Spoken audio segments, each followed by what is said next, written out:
Hey there, come a little closer to the fire with me. Yes, right there, where the candlelight barely reaches the corners of the room. Let your shoulders drop, let your jaw loosen. I'm going to tell you something that's easy to forget in a warm bed.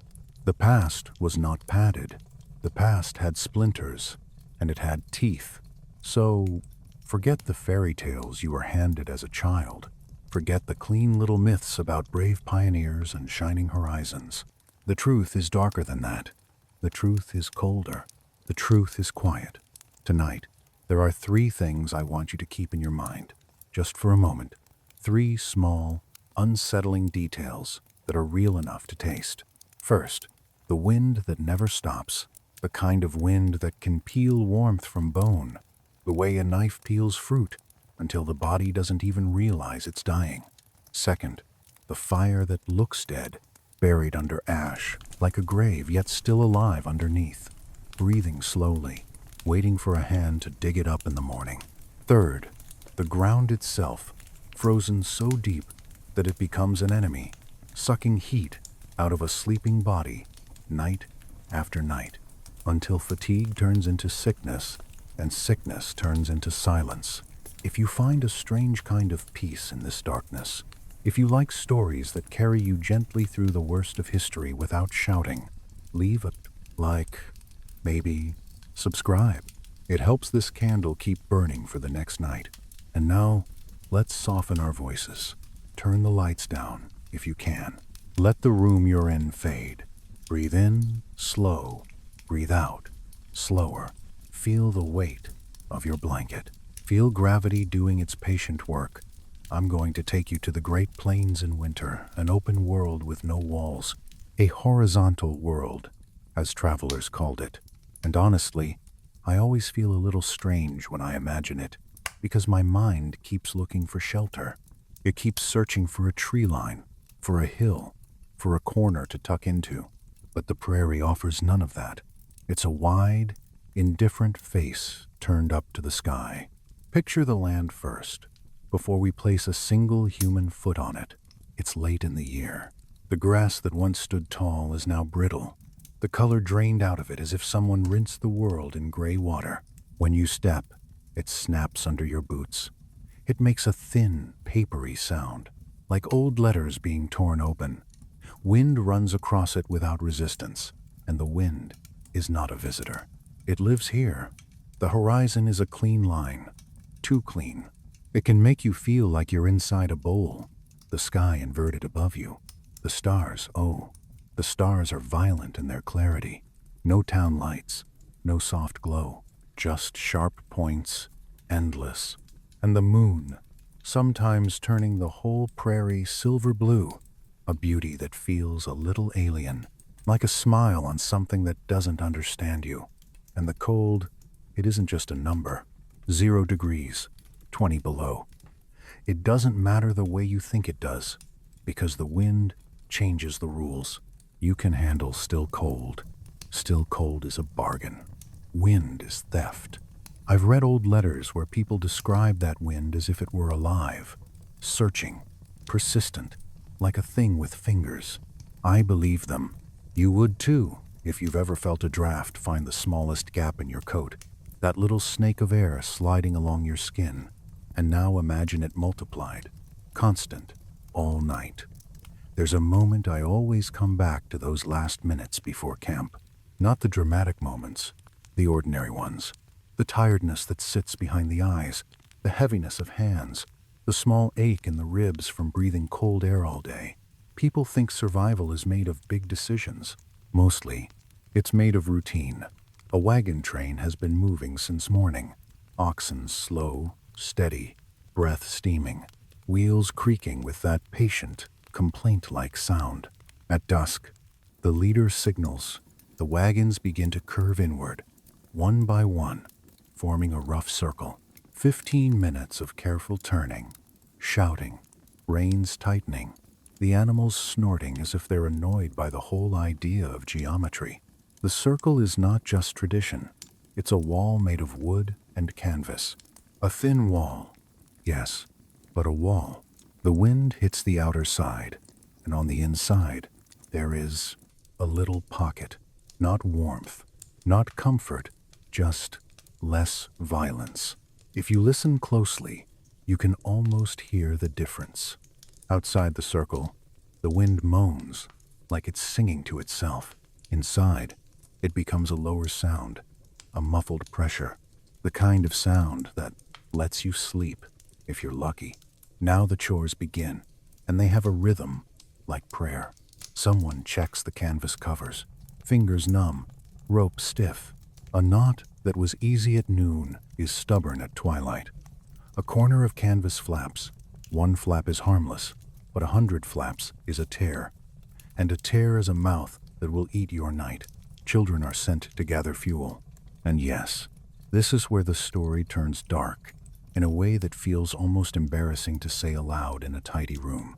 They go to pick up dried buffalo droppings, buffalo chips, pale, odorless, when dry, light as bark. I always smile a little at the thought of those kids bundled up, cheeks red, pretending not to care what they're carrying. Because on the prairie you learn fast that dignity is a luxury item. They walk out in pairs, because alone is too quiet. You hear the crunch of grass, the soft thud of chips into a basket, the distant lowing of cattle. Sometimes they talk, sometimes they don't. Their breath comes out in tiny ghosts. Back at camp, the fire is coaxed into existence. Not a bonfire, a small, efficient thing. A depression scraped into the earth to hide the coals from the wind. The chips catch, surprisingly clean, and the flame turns from shy to steady. The smell is not as bad as you'd imagine. It's a dry, dusty smell, mixed with smoke and old grass. The kind of scent that sticks to wool and hair and becomes, over time, the smell of your life. Wool, yes. Wool is the unsung monarch here. Scratchy, stubborn, glorious. It keeps warmth, even when damp. Cotton betrays you in winter. It drinks moisture and then hands your heat to the air like a traitor. Wool holds on.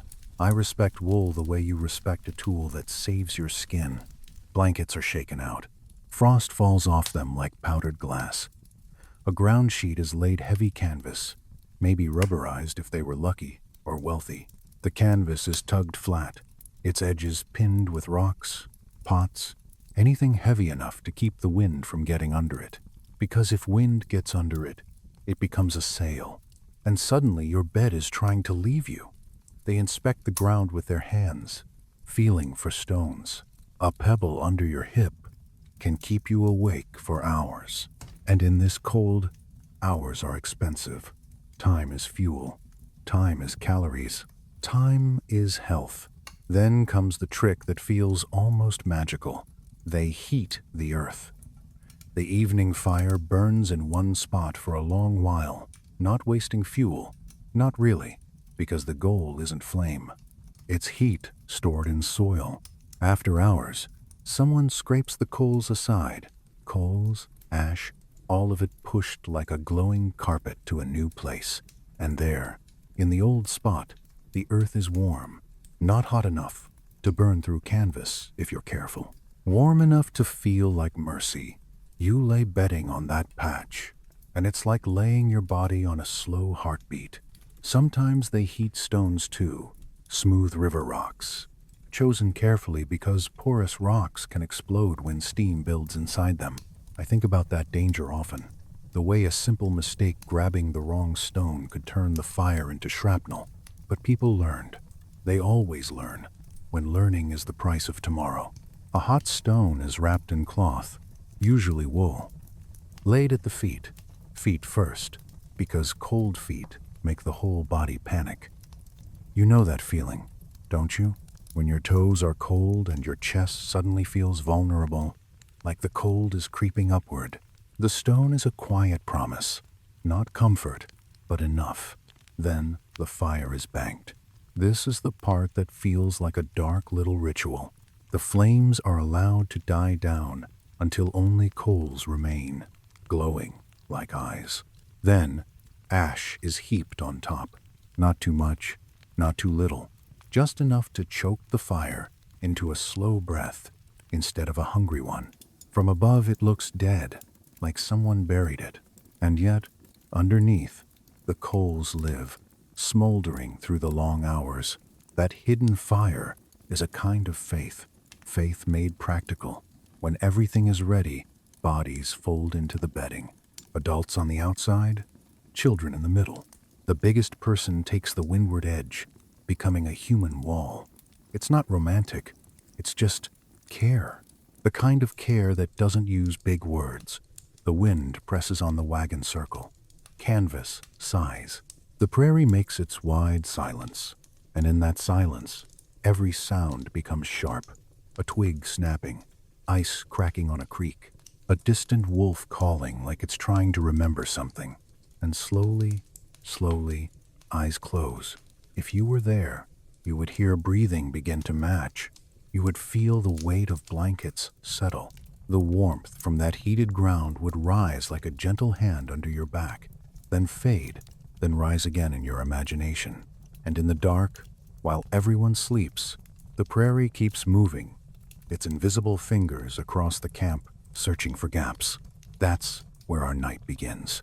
Before the first dream can catch you, there's always that thin borderland, half awake, half gone, where your senses are louder than your thoughts. I want you to rest there with me for a while. Hear the tiny clicks inside the fire. Not big cracks, not dramatic pops, small, dry sounds, like the wood is whispering to itself as it settles. Each click has a shape in the air. Each one is answered by a softer hiss from the ash. The flame leans, then straightens, as if it's breathing too. Smell the room, a mix of smoke and wool, and something faintly metallic from the cold. Yes, cold has a smell, doesn't it? It's like the scent of clean stone. The air feels sharper at the tip of your nose, and when you inhale, it feels as though the cold is trying to teach your lungs a lesson. You exhale, and your breath warms your own face for a second, then vanishes. If you lift your mittened hand and open it, palm up, you can feel the wind's pressure change. It's not just wind. It's a steady push, a slow hand pressing against you. Sometimes it eases, as if it's distracted. Then it returns, as if it remembered you existed. And I always think, truly, I do, about how lonely that must have felt for people who had grown up with hedges, fences, walls, neighborhoods. Out here, you can't blame a draft on bad carpentry. The world is the draft. A woman turns in her bedding, careful, so she doesn't wake the child tucked against her ribs. The child's hair smells faintly of smoke and dried grass. The child's skin is warm in that small way children are warm, like their bodies haven't learned caution yet. The mother listens for the child's breathing. 1, 2, 3, then lets herself breathe too. Somewhere, someone mutters in their sleep, a word you can't quite catch, maybe a name, maybe a prayer. It dissolves into the night. The wagons stand like dark animals around them, canvas backs hunched. Frost forms on the leeward side in delicate feathers. It's beautiful in a way that makes me sad, because it's the kind of beauty that doesn't care who it hurts. Even the stars feel colder now. They don't twinkle so much as they stare. And the moonlight, it lays itself across the prairie like a sheet, turning every tuft of grass into a pale needle, every shallow depression into a pool of ink. In that light, you can see the small mistakes too. A boot left outside the canvas flap, already hardening. A tin cup turned the wrong way, filling with wind-blown snow. A rope looped loosely, fluttering like a warning. And still, the camp holds. Not because the prairie is kind, because humans are stubborn. Because care, repeated 100 times in small gestures, can become a shelter. Now let your eyes close a little more. Let the fire's glow move behind your eyelids. Let the wind become a steady sound, the way rain can become steady sound. We're safe here, beside this imagined circle of wagons, listening to history breathe. One more slow detail before we drift. The way silence isn't truly silent here. It has texture. It has distance. You can hear your own pulse, faint in your ears, and you can hear the soft settling of bodies under blankets, the micro shifts of fabric, the tiny sigh when someone finally finds a position that doesn't hurt, and if you focus on the wind long enough, it stops sounding like an enemy and starts sounding like a lullaby you never asked for. A rough lullaby, yes, but steady, predictable, and predictability, out here, is almost the same thing as kindness. Stay with that sound and let it carry you, gently, into the next scene where the cold will keep whispering and the fire will keep answering. The strange thing about cold is that it teaches you to count, not numbers on paper, but small, physical truths. How many layers do you have? How long will the coals last? How many hours until dawn? How many breaths can you take before your throat aches from the dryness? If you've never been truly cold, you might think sleep is an escape. On the winter prairie, sleep is negotiation. I always imagine the first person who starts to drift off, not the child. Children can tumble into sleep like stones into water. I mean the adult who is still listening, the one whose mind keeps checking the wind's pitch, the way a sailor listens to waves. The blanket is pulled up, then pulled again. Fingers find the edge of canvas and tuck it tighter. A sigh, a pause, another small adjustment. It's almost tender, in a tired way. You can hear the wagon wood creak as it contracts in the cold. The sound is low and patient, like the wagon is speaking in its sleep. Somewhere in the circle, an animal shifts its weight. Hooves scuff the frozen soil. A harness chain clinks softly, and the sound travels farther than it should, because wind carries noise in odd, clean lines out here. Breath becomes a ritual. Inhale through the nose if you can. Exhale slowly, so your throat doesn't sting. If you breathe too fast, the cold air feels sharp, almost metallic, and your chest tightens as if it's offended. You learn to make your breathing small, efficient, like fire management. And then there's the ground. Even with the warmed patch, even with canvas, the earth is still hungry. It takes heat the way a big body of water takes heat, without changing expression. You feel it first in the places where you press hardest. Hip, shoulder, the outside of your thigh. A slow seep, not dramatic, just persistent.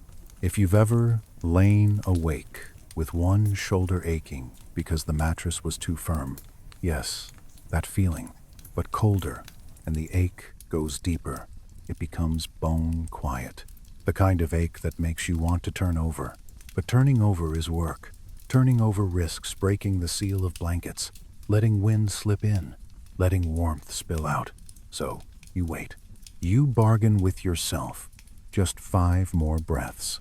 Just until the shivering stops. Sometimes the shivering doesn't stop. That's a hard truth. People think shivering means you're winning because your body is fighting. Shivering can also mean you're losing. It's the body burning fuel like a desperate stove. Calories are money. Money is time. Time is life. I don't say that to frighten you.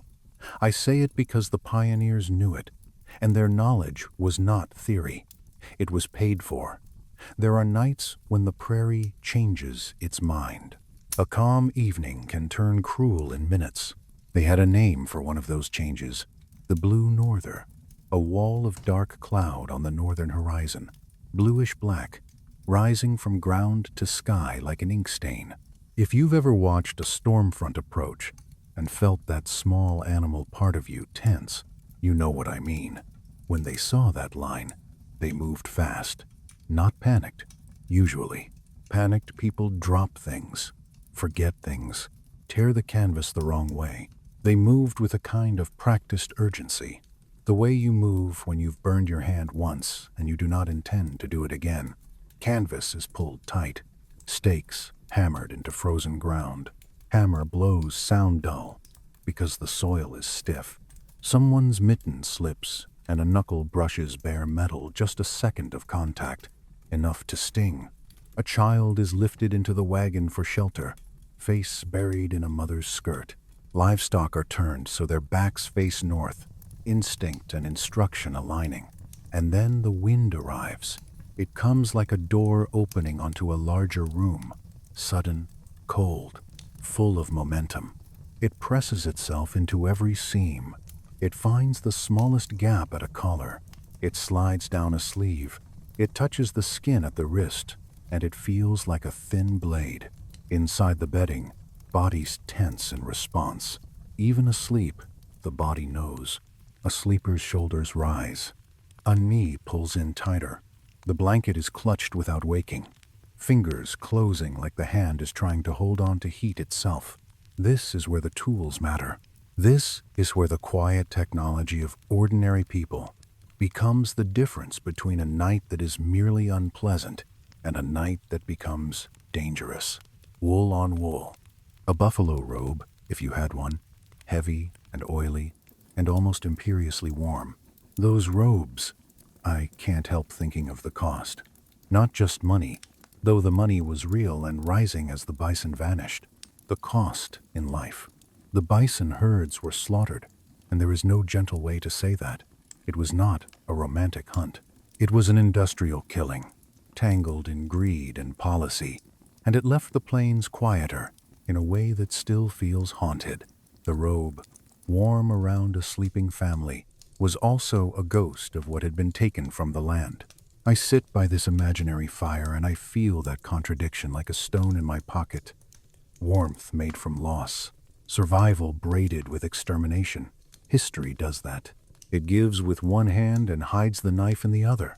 But on the ground, in that moment, the family isn't thinking about politics. They're thinking about toes. They're thinking about the baby's breathing. They're thinking about whether the banked coals will still be alive at dawn. The wind howls. Then it steadies. Then it gusts again. Gusts are worse than steady wind because your body can't adapt. Just when you find a pocket of calm, the next surge hits, and the canvas snaps like a sail, and the sound jars you awake. A man lifts his head slightly, eyes half open. He listens. Is that just canvas, or is it tearing? He waits for the next gust to confirm. His wife's hand finds his forearm under the blanket. A small squeeze, not a conversation. Just a signal. I'm here. We're here. If the tear comes, it must be fixed immediately. Cold makes repair difficult. Thread stiffens. Needles are hard to grip. Fingers go numb so fast you don't notice until you try to pinch something and nothing happens. So sometimes they don't fix it with stitches at first. They press a patch over it. They tie it down with rope. They wedge a cooking pot against the flapping edge. Anything to stop the wind from turning a small rip into a wide mouth. And while all that happens, somewhere close by, a cowboy is doing the same math in a lonelier way. He doesn't have a wagon circle. He has a bedroll, canvas tarp, blankets, maybe a quilt with family scraps stitched into it. He sleeps near the chuck wagon if he can, because the chuck wagon is a wall, and walls matter. If he can't, he finds a low-rise, a cluster of brush, a line of cattle. He scrapes a hip hole in the ground with his boot heel, just an inch or two, enough to let the bone settle instead of bruising against frozen soil. He slides into the tarp like an animal into a burrow, hat over his face, because it traps warmer air around the nose and mouth, and it makes the dark darker, and darkness can be kind when you're trying to sleep. Boots near his head, heel to heel, because frozen boots are misery in the morning. His sleep is broken by duty. 2-hour shifts, riding the perimeter, singing low to keep cattle calm. The song is not for beauty. It's for survival. A steady sound keeps the herd from spooking, keeps a stampede from turning the night into chaos and death. Then he returns to a bedroll that is cooled in his absence. He slides in again, and the cold inside the blankets feels like betrayal. The body shivers, trying to rebuild warmth from scratch. 20 minutes to reclaim the heat. Maybe less, if he's lucky. Maybe more, if the wind is cruel. You know that feeling, don't you? When you leave a warm place and come back and it's gone, and for a second, Your mind wants to accuse someone, even though there's no one to blame. That's how the prairie feels, like a place that refuses to remember your warmth. Still, people did it, night after night, not as heroes, as workers, and slowly, the most important thing becomes the small preserved miracles. The wrapped stone at the feet, still radiating. The buffalo robe, heavy as a promise. The ash pile hiding coals like a sleeping ember heart. If you wake in the middle of the night in that camp, you might hear someone cough softly. You might hear a child whimper and then go quiet when a parent pulls them closer. You might hear the wind change direction and the whole circle of sleepers adjust without speaking. Blankets tugged, edges tucked, bodies re-angled so the strongest backs face the worst of it. It's almost like watching a flock of birds settle, each movement small, each movement meaningful. And above them all, the sky stays clear, the moon staining the grass with silver, the stars sharp enough to cut, the fire, buried under ash, keeps breathing. And the night keeps stretching, long and slow, until the world begins, almost imperceptibly, to lighten at the edges. That first pale light before dawn is a trick. It makes you think the night is over, when really the night is simply changing its mask. In the camp, someone wakes without wanting to, not fully awake, not alert, just pulled up to the surface by discomfort. A shoulder too cold, a hip aching, a shiver that won't let go. The person lies still for a moment, because movement costs warmth. You measure the cost, the way you measure coins in the dark. Then, a careful sit-up. The blankets peel away with a quiet rasp. Wool on wool, cold rushes in at the exposed neck and collarbone. It's so immediate that it feels personal, like an insult. When the sleeper breathes in, the air stings the inside of the nose. When they exhale, a little cloud blooms and drifts sideways, stolen by the wind that keeps slipping into the wagon circle. Eyelashes feel stiff. There might be a thin crust of frost at the edge of the scarf, where breath condensed and froze tiny crystals that scrape when you move your mouth. The person reaches for boots. The leather is cold enough to make the fingers hesitate. The laces are rigid, almost like wire. If you've ever tried to tie a knot with numb hands, you know the frustration, the way your own body suddenly feels like a stranger's. You pinch, you pull, and the knot slips because your fingertips can't feel the fibers. A soft curse, barely audible. Then a breath, then patience. Outside the bedding, the world looks washed in blue. Snow, if there is snow, isn't a fluffy blanket.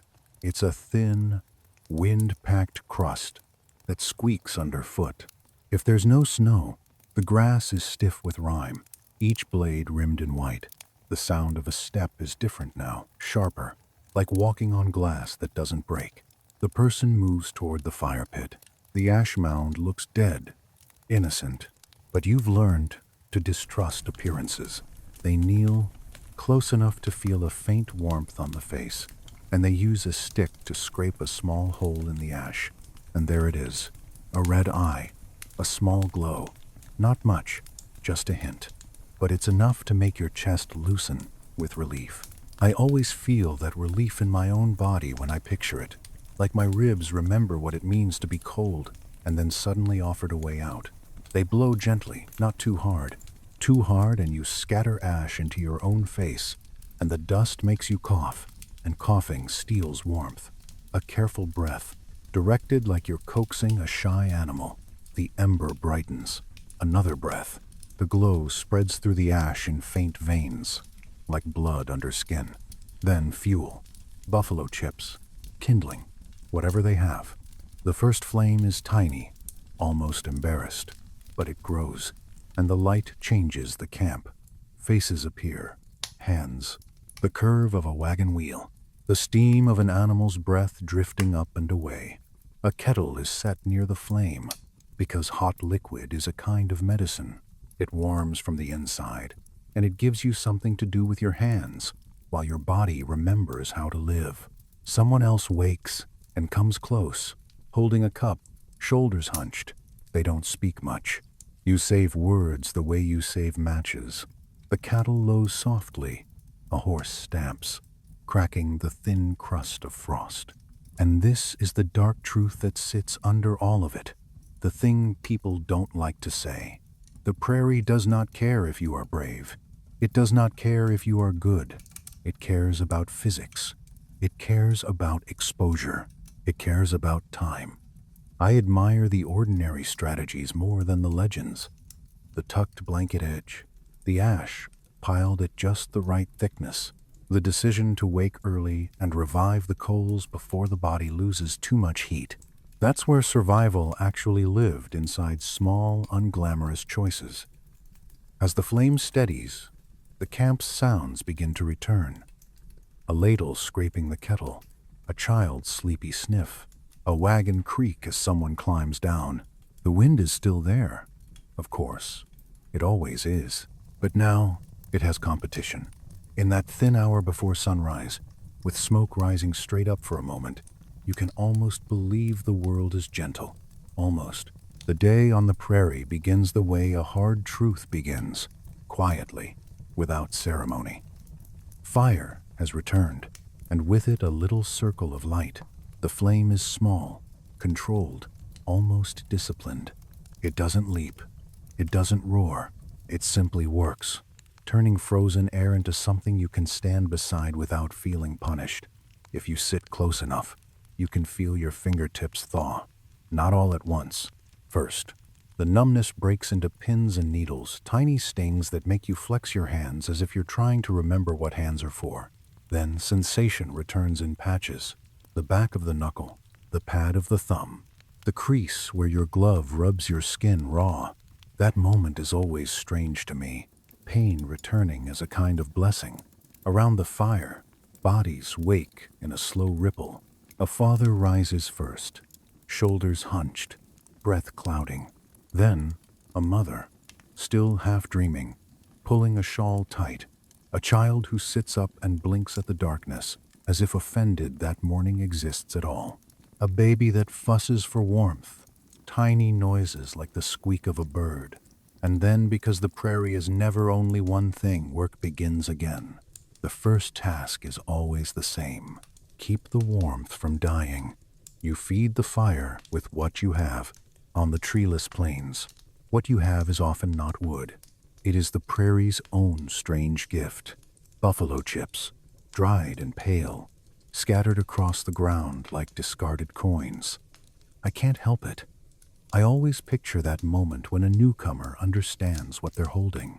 The first time someone from the east bends down, gloved fingers closing around something that, in another life, would have been thrown away with disgust. Here, it becomes breakfast. The chips catch quickly when they're properly dried. The flame is clean, almost polite, and it surprises people. It surprised them then, too. Letters and diaries mention the squeamishness, especially from women who had been taught that cleanliness was civilization. But civilization doesn't mean much when your children are shivering.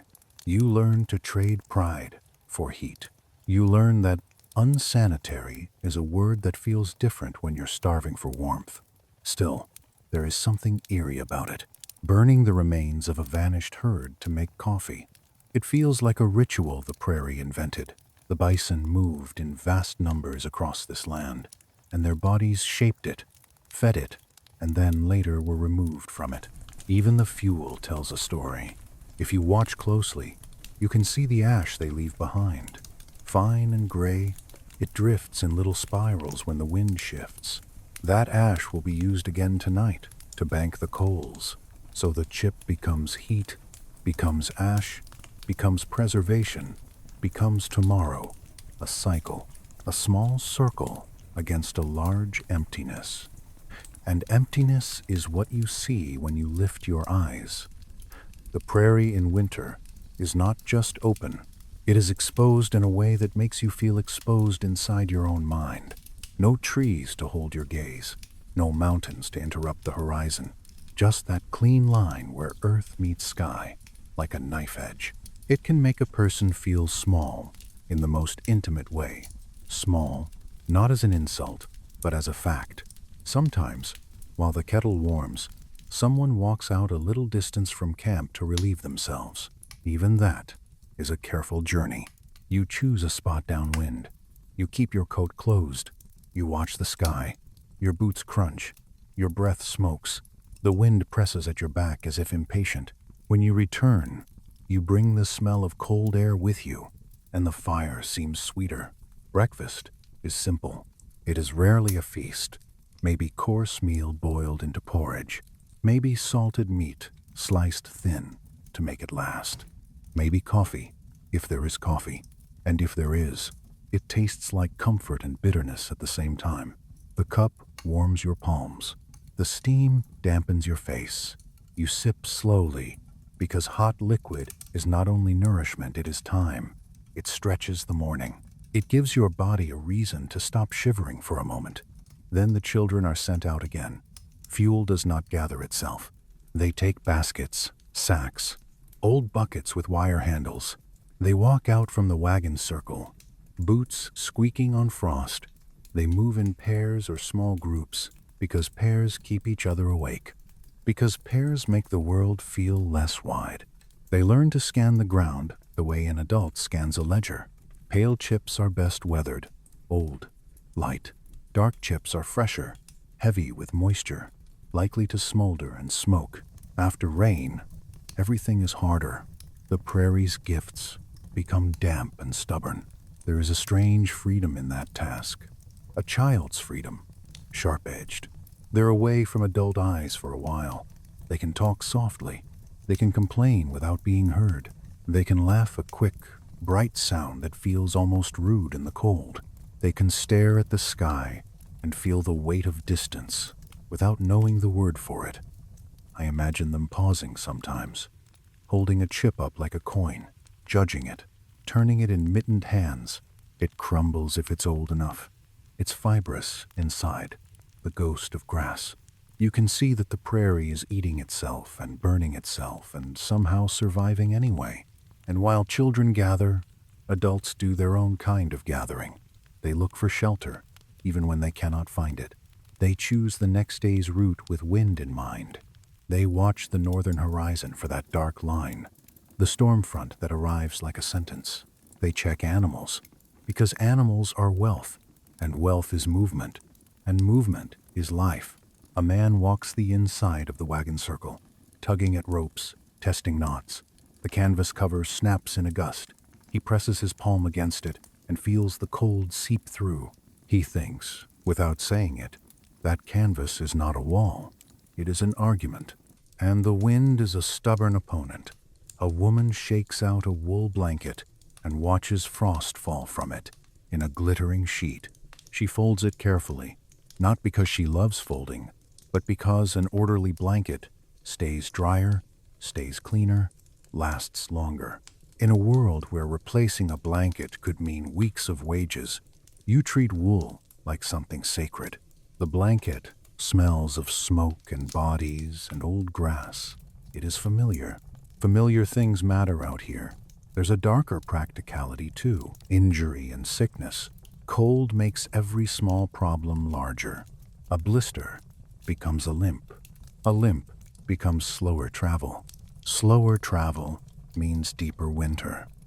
Deeper winter means more cold, more fuel, more risk.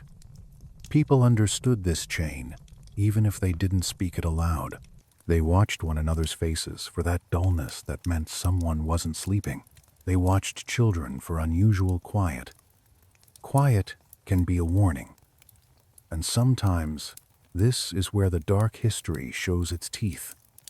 A child sent out to gather chips wanders too far, not because they are reckless, because the prairie plays tricks.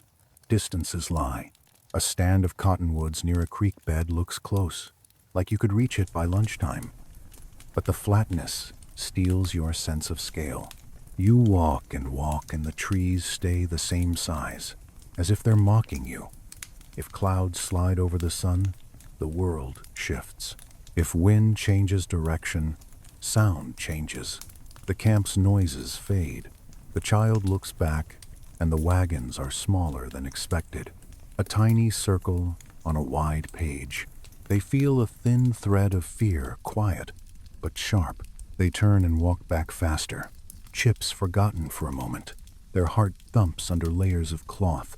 The cold air bites the inside of their nose. They tell themselves not to run, because running makes you sweat, and sweat in winter is its own betray.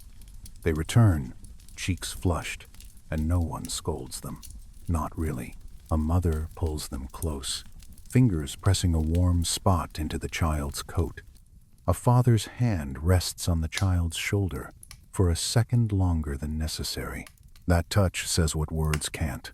We cannot afford to lose you. And then the day continues. Wagons are loaded, bedding rolled, ground sheets folded, rope tied. The bed that took so much careful effort last night becomes a tight cylinder again. It's an odd transformation. Comfort into cargo, warmth into weight. The act of rolling blankets is its own little ritual. You smooth the fabric, you press out air, you tuck corners so they won't unravel. You tie it down like you're tying down hope. The animals are harnessed. Leather creaks, stiff with cold. Metal rings clink, tiny bells of inconvenience.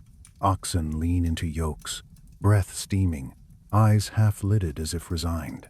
Horses stamp and snort. A mule flicks an ear, offended by everything. The wagon creaks forward, and the circle breaks, and the prairie opens again, swallowing the camp's shape like it never existed. Travel in winter is a kind of trance.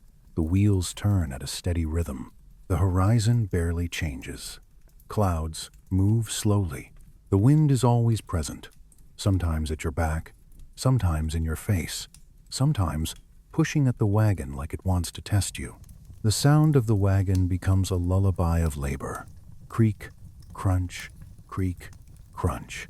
People walk beside the wagons to spare the animals. Their boots break the frost crust. Their breath forms a constant ribbon of steam. Their cheeks go numb. Their eyelashes gather tiny crystals. When they speak, the words sound muffled by scarves. Conversation is practical. Where to camp? How far until water? How many chips collected yesterday? How much flour remains? How many days until the next trading post? And under those practical words, there is always that other conversation. Can we endure another night? When afternoon slants toward evening, the light changes. Shadows lengthen across the grass. The sky turns pale and brittle. You begin to feel time tighten like a rope. Camp must be made before true dark. Because building a sleeping place in full darkness is like trying to build a nest with numb fingers. So they look for the right spot. Not a perfect spot. There are no perfect spots. But a place with a slight rise to break wind. A place where chips might be plentiful, pale specks on the ground, promising heat. Sometimes they choose sandy soil if they can, because sand drains better and feels less cruel under a ground sheet. Clay holds damp and makes everything colder. Rock is worse. Rock conducts cold like it's proud of it.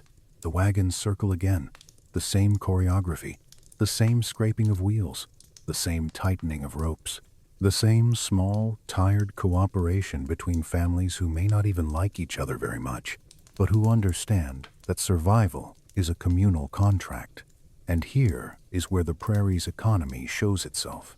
If chips are scarce, you see it immediately. Children return with half-filled baskets. Adults glance at one another with that quiet calculation in their eyes. Someone mentions that the last wagon train must have camped here recently. The ground has been picked clean. Then the alternatives begin.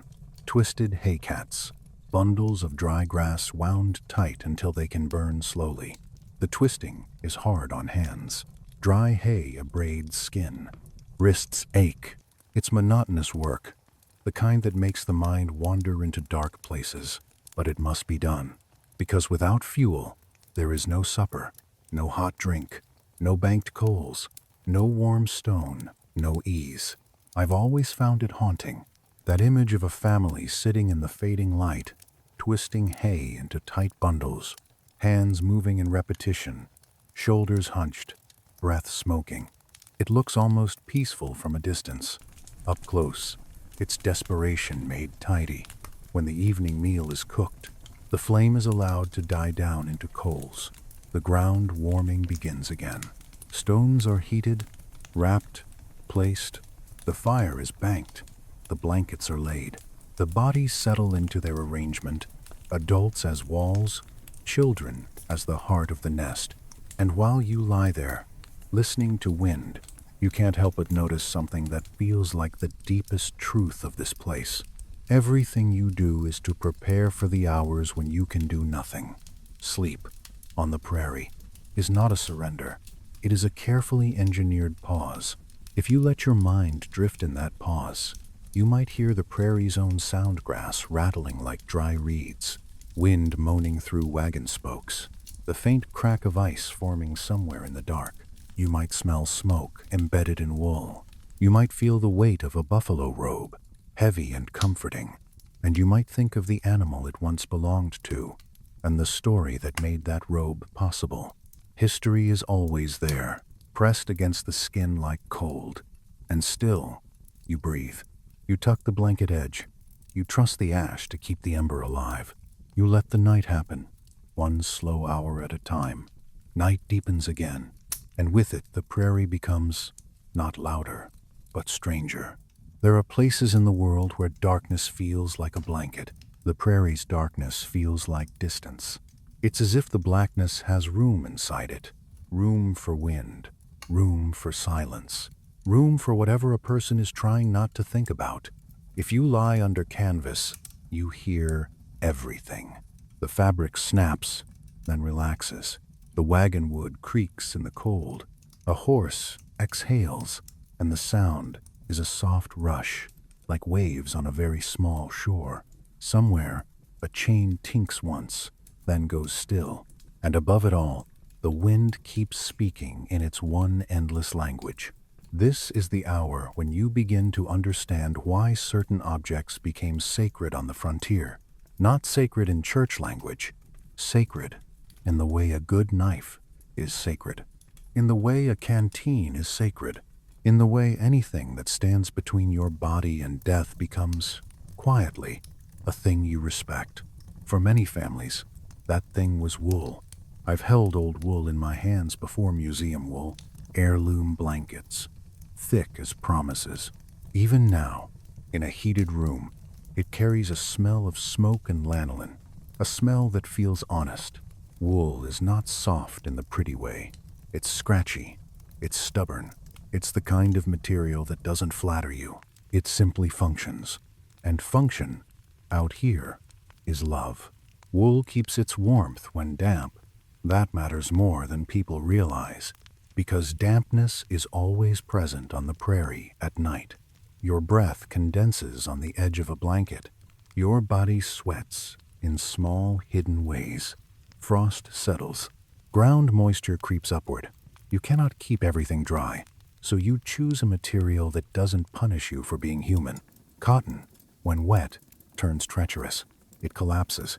It goes heavy. It pulls heat away like a thief. Wool stays lofted. It keeps tiny pockets of air inside its crimped fibers, and those pockets hold warmth like a secret. So families paid for wool the way they paid for safety. A Hudson's Bay blanket, thick, heavy, marked with those little points, stitched into the corner, wasn't just a blanket. It was a language, a trade standard, a measurement of value that traveled across cultures. A 4-point blanket meant size and worth, even when words failed. And out here, where people bartered more than they bought, that kind of clarity mattered. But not everyone could afford such blankets. Many made do with rougher wool, homemade weaving, patched and faded. The patches are what always catch my eye. Every patch means a story. A tear repaired in haste with numb fingers. A worn spot covered with cloth from an old shirt. A corner strengthened because wind kept lifting it. Blankets became maps of survival, stitched geography of cold nights endured. And then, above wool in the hierarchy of warmth, there was the buffalo robe. If wool was a monarch, the robe was an emperor. Heavy, dense, oily with natural resistance to wind and moisture. A robe could weigh 15 pounds or more. When you lay one over your body, you feel the weight settle, like a hand pressing you into safety. The robe doesn't flutter, it doesn't shift, it seals. There is something almost hypnotic about that weight.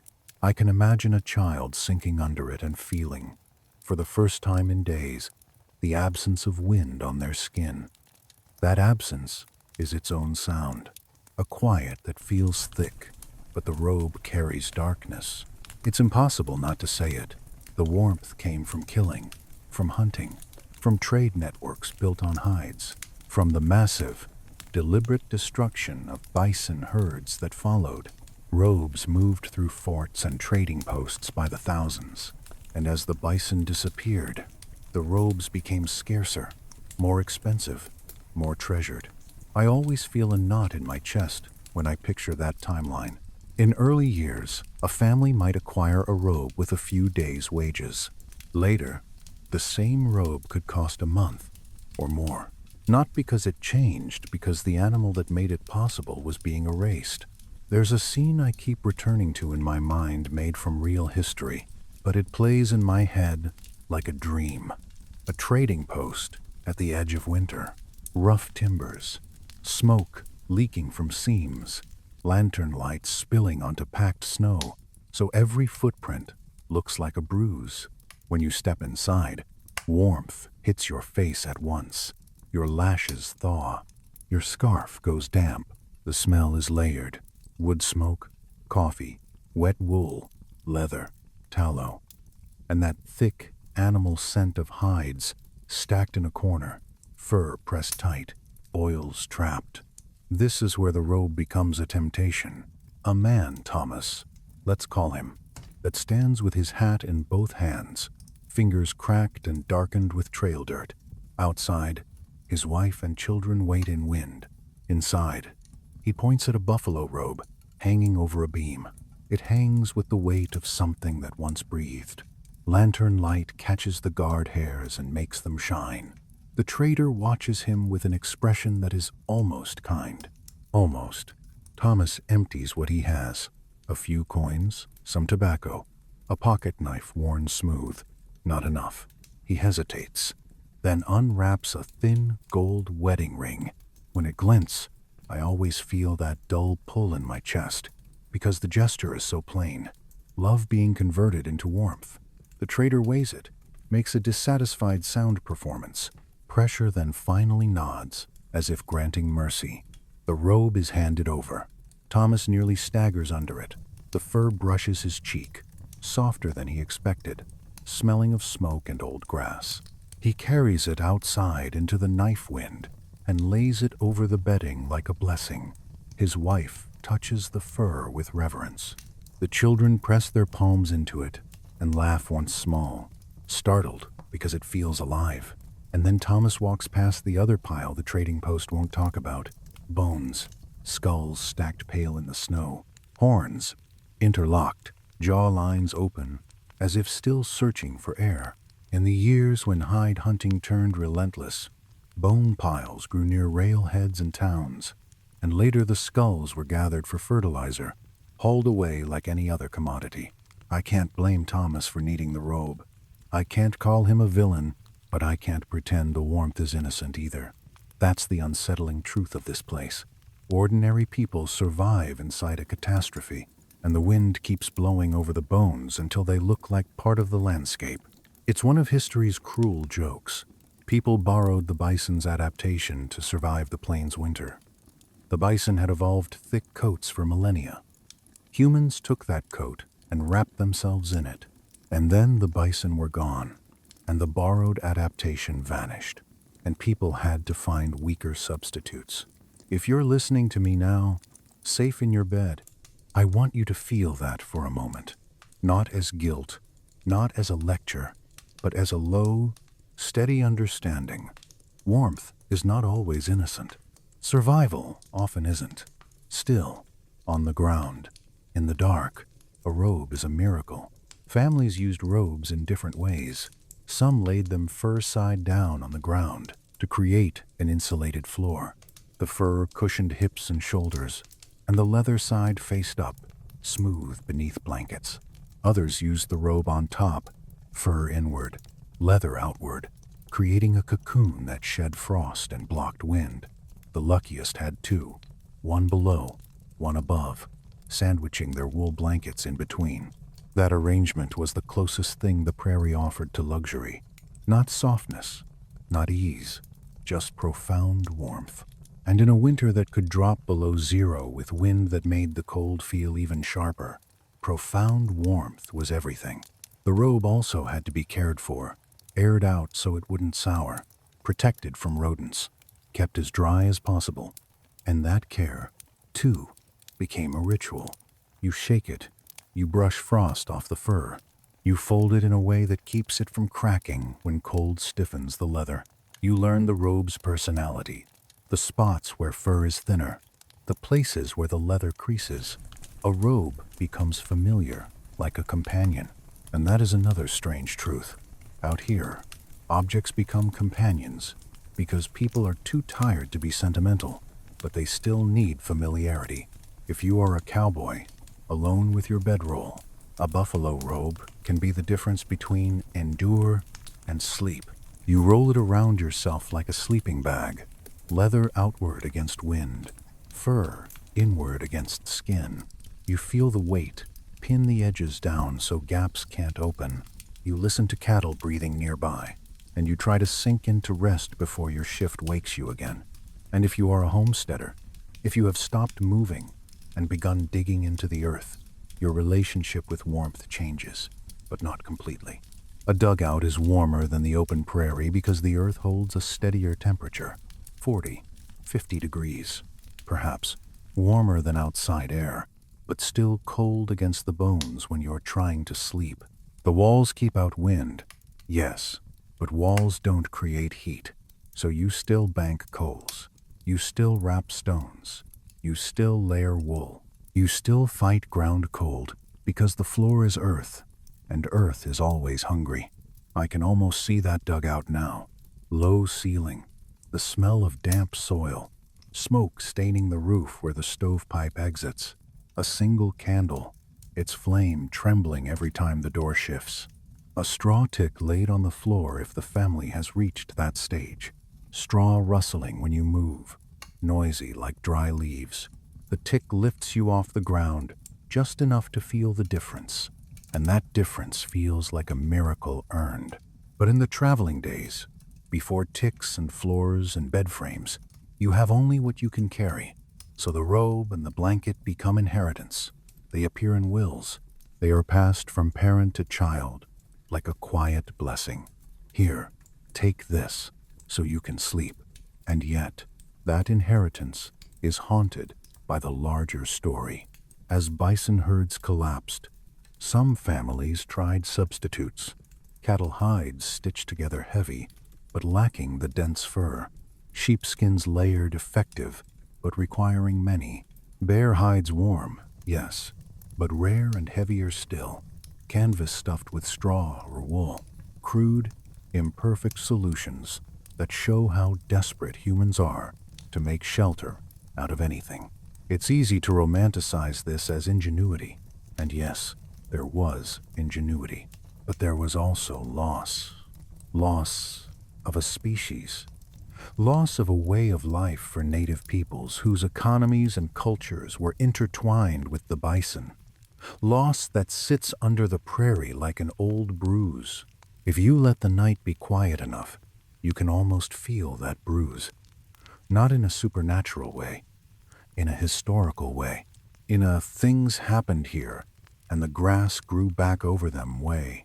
And maybe that is the most eerie part of this landscape, the way it looks so empty while holding so much. Wind continues to blow. A gust makes the canvas shiver. Someone tightens a rope. Someone coughs. A child shifts and the wool squeaks softly, fibers rubbing. The warm stone at the feet has begun to cool now. It's still helpful, but less intense. The heat curve has moved past its peak. The night's coldest hours are still ahead, the hours before dawn when the world seems to hold its breath. In those hours, people sometimes wake and do small checks without fully waking. A hand reaches to feel if the blanket edge is still tucked. Fingers brush the child's forehead to see if it's warm. A palm touches the ash mound near the fire pit and feels, faintly, the hidden warmth of coals still alive. That faint warmth is reassurance. It says, morning will not begin with a dead fire. I find that reassurance almost moving, because it's so small. Not a triumphant victory, just a glow under ash. Just the promise that you won't have to fight for flame with stiff fingers and damp tinder in the worst cold of the day. Sometimes, just before sleep fully takes them, someone reaches up and pulls the robe a little tighter. Leather slides with a soft squeak. A drift of frost crystals tumbles from the outer hairs and melts when it touches warmer wool. The fur inside holds the shape of the body like it remembers. You breathe, and the robe rises and falls with you, slow as a tide. That rhythm is hypnotic. It tells the nervous system, in the simplest language, you are covered, you are held, for now. And if you stay awake long enough, watching the stars slide slowly, you might begin to understand the prairie's lesson. Survival is not a single dramatic moment. It is 1,000 quiet decisions: what to carry, what to trade, what to burn, what to save, made by tired people who keep choosing tomorrow. Let your mind soften around that thought. Let it settle like ash, gentle and gray. Imagine the robe's weight. Imagine the wool's stubborn warmth. Imagine the hidden ember breathing under its burial. And let the darkness, for once, feel like a kind of shelter. The ground is the first enemy you don't see. Wind announces itself. It whistles. It shoves. It makes the canvas snap like a sail. Cold air bites the skin and forces a shiver out of you, whether you want it or not. Ground cold is quieter. It waits. It listens. It behaves like a patient thing with a long memory. If you lie down on frozen earth, your body becomes a small, warm offering pressed against something vast and indifferent. Heat slips away from you, not as a dramatic theft, but as a steady siphon, minute by minute, until your hips begin to ache, until your shoulder feels bruised from the inside, until you can't tell whether you're awake because of discomfort or because your body is trying to keep you alive. Honestly, I've always found this part of the frontier story more unsettling than the storms. Storms are obvious. They look like monsters on the horizon. Ground cold feels like a trap built into the world itself. People on the plains had words for it. Ground suck. Ground cold. Practical phrases. The way a tired person names a problem without poetry. They didn't need science to understand conduction. They just needed one miserable night to learn the lesson, and one more night to never forget it. So the ritual begins at the lowest layer, before blankets, before robes, before prayers. A ground sheet, canvas, heavy and tight woven, is dragged out and spread over whatever surface the day has delivered. Sometimes the ground is hard clay that holds damp like a secret. Sometimes it's sand that gives a little when you press a palm into it, sand that drains and feels less cruel. Sometimes it's rock, and rock is the worst, cold and unyielding, a conductor that steals warmth with a kind of confidence. The ground sheet is not pretty. It smells like dust and smoke and old rain. It has stains from spilled coffee, from grease, from the dark smear of buffalo chip ash. It has patches where corners tore and someone sewed it with thick thread, ugly stitches that matter more than beauty. In the cold, the canvas goes stiff. It resists folding, like it has opinions. You lay it down carefully, because careless edges are invitations for wind. A corner lifting in the night is not just annoying. It's a gap that lets cold air slide under your bedding and turn your careful nest into a drafty mess. So you weigh the edges, rocks if you have them, a cooking pot turned upside down, a bucket, the heel of a wagon wheel, anything heavy enough to persuade the canvas to stay put. Sometimes people had rubberized cloth canvas treated with rubber, waterproof, smooth, smelling faintly chemical, like sweetness and tar. It was expensive, a kind of privilege, the sort of thing someone might write home about, as if apologizing for owning comfort. The rubber could feel slick under a blanket, and in deep cold it stiffened, but it blocked moisture so completely that it was worth the annoyance. Moisture is the second enemy in this story. Cold is harsh. Damp cold is vicious. Breath condenses. Snow melts. Bodies sweat. A family tries to keep everything dry, the way a person tries to keep a candle flame alive in wind. You can do it for a while. Then the world reminds you you're human. That's why the ground sheet mattered. It was a refusal. A small, stubborn no, pressed between flesh and earth. Once the sheet is down, the next layer comes, whatever you can spare to trap air. Prairie hay, if the camp is in a place where grass can be gathered dry. Spare clothing, saddle blankets that smell like horse and sweat, sometimes even old newspapers if someone had them. The ink rubbing onto fingers, the paper crackling like brittle leaves. Air is the quiet magic here. Air is a poor conductor, and if you can trap enough of it under you, you can slow the ground's hunger. The heaviest blanket usually goes on the bottom, not because it's cozy, because it's a barrier. Wool pressed thick against canvas. Then, lighter blankets. Then, if you're lucky, a quilt. I always pause when I think about those quilts. They're easy to dismiss as domestic details, soft and sentimental. But on the plains, a quilt is a kind of talisman. It holds stories in its seams. It may be stitched from scraps of old clothing, your father's work shirt, your sister's dress, a baby's outgrown fabric. Its home cut into pieces and sewn back together, carried into a landscape that does not care about home. You lay the quilt on top because it behaves. It stays where you put it. Loose blankets slide and twist. Quilts keep their shape. When you're half asleep and too tired to fight for coverage, that matters. Now, the dark part, quietly dark.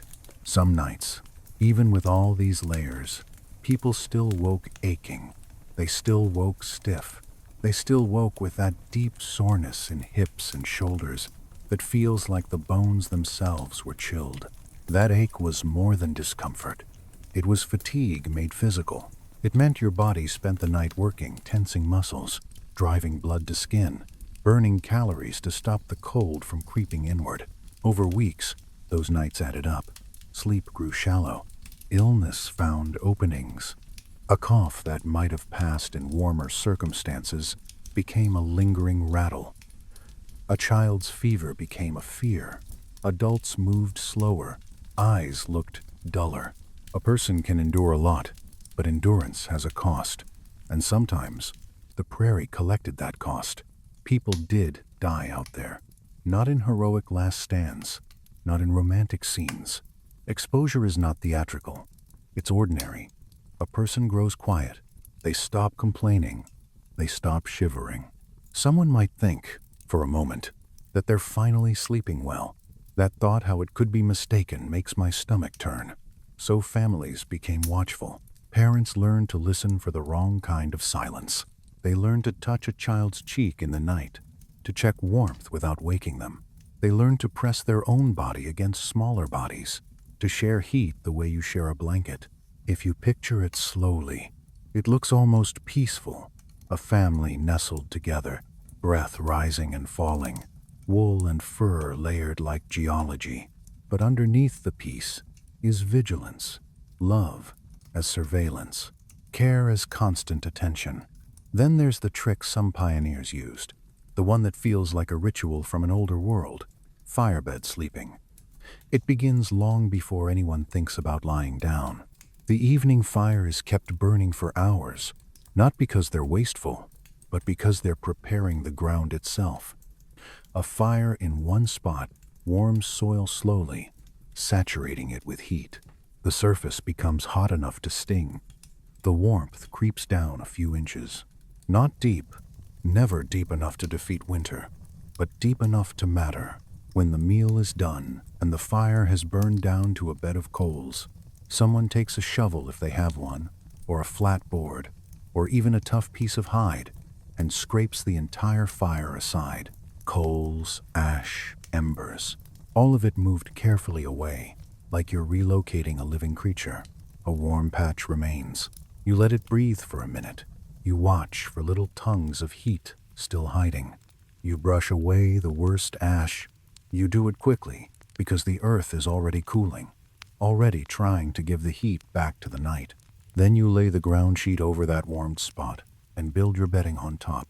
The sensation, when you finally lie down, must have felt like stepping into a bath after a winter day. Heat rising from below, the opposite of the usual slow freezing. It doesn't last forever. It fades through the night. But for those first hours, those precious hours when your body is trying to surrender to sleep, it can mean the difference between fighting and resting. I've always wondered how it felt emotionally.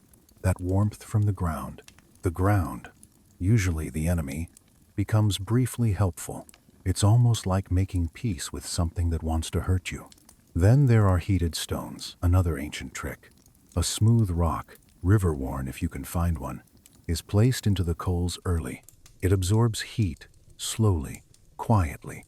When you pull it out, it's dangerously hot, a small sun. You wrap it in wool, layers and layers, until it's warm to the touch, but not scorching.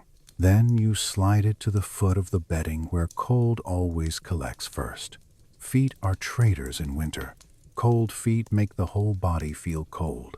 A warm stone can trick the nervous system into relaxing. It says, in a simple language, you're safe enough to sleep. Of course, stones can betray you too. Porous rocks can explode when heated. Moisture inside, turning to steam and pressure. People learn this the hard way.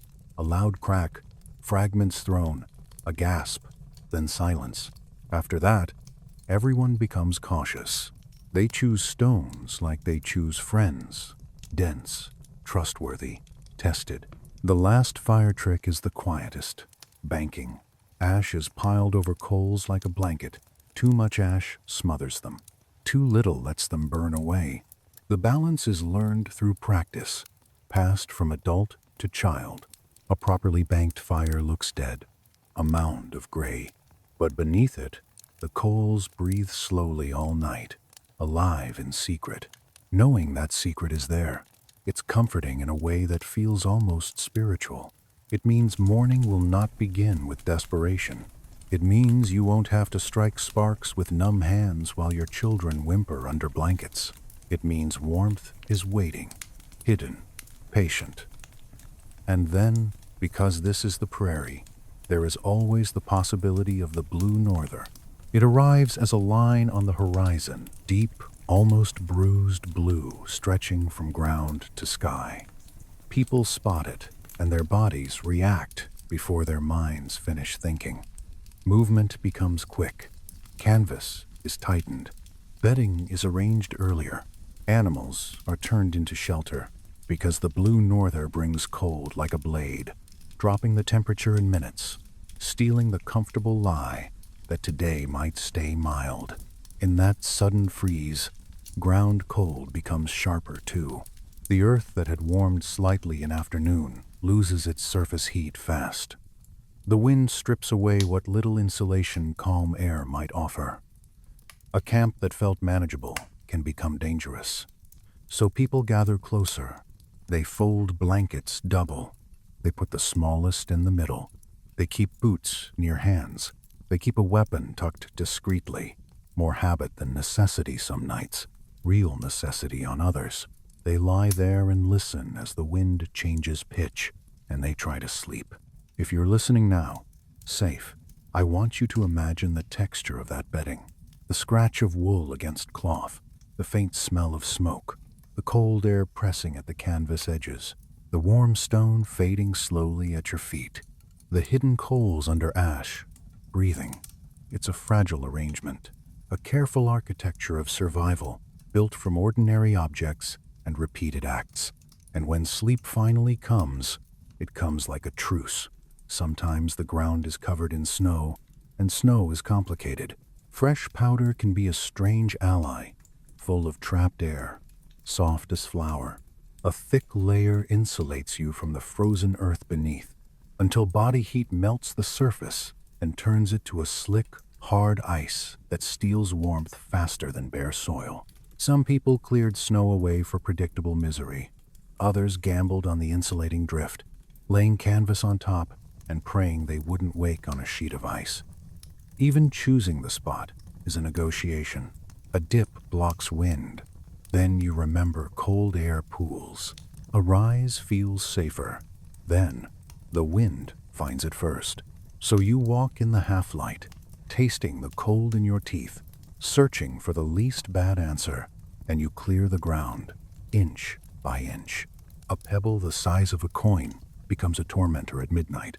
Someone kneels and runs gloved hands over the surface, feeling for lumps, flicking stones into darkness, listening for tiny clicks as if counting them. Cowboys sometimes scraped a hip hole with a boot heel, just enough to cradle a hip and shoulder when sleeping on the side. It's not much, but on the third night in a row, not much can feel like mercy. When everything is finally laid, sheet, padding, blanket, quilt, there's a pause. Wind fills the space. The fire's last pops soften. A child sighs. A horse stamps once. Then bodies slide into place carefully, tucking edges, sealing drafts, listening for that secret ember under ash. I always think about hands in these moments. Hands that are cracked from hay twisting. Hands stained by ash. Hands that have lifted children, mended canvas, skinned game. In the last minutes before sleep, those hands do their gentlest work, smoothing a blanket, pressing a stone into its nest of wool, tucking a corner so the wind can't sneak in. It's tenderness disguised as routine. On the prairie, love often looked like preparation. And when your eyelids finally grow heavy, the cold doesn't vanish. It simply moves farther away, held at the boundary of wool and fur and careful decisions. That boundary, that thin line of warmth, is where sleep begins. If the ground is the first enemy, the night is the second, and the cowboy is the person who meets both with the least armor. I say that with a kind of reluctant admiration. Not romantic admiration, the movies did enough of that, but admiration for the way a person can pare their life down to a few objects and still keep going.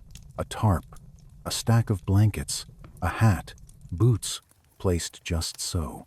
That's a home, if you can call it that. They called the bedroll a sogan, and I like how the word feels in the mouth. Soft, plain, practical. A thing you can carry, a thing you can lose, a thing that can save you. Picture the evening on a cattle drive.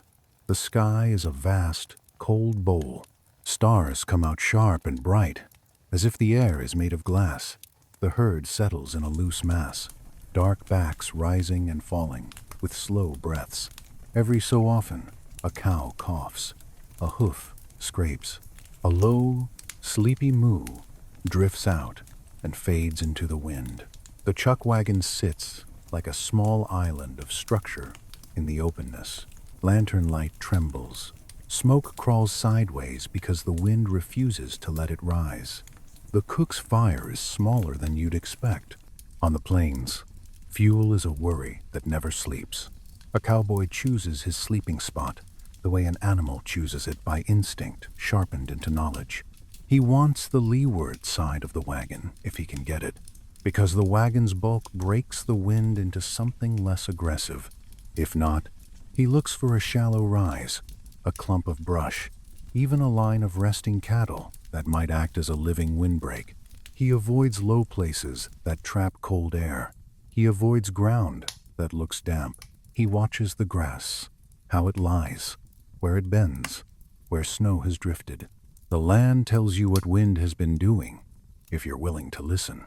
Then comes the unrolling. The bedroll is strapped behind the saddle during the day, a tight cylinder of canvas and wool, dusty at the edges, smelling of horse sweat and old smoke. Straps creak as he loosens them.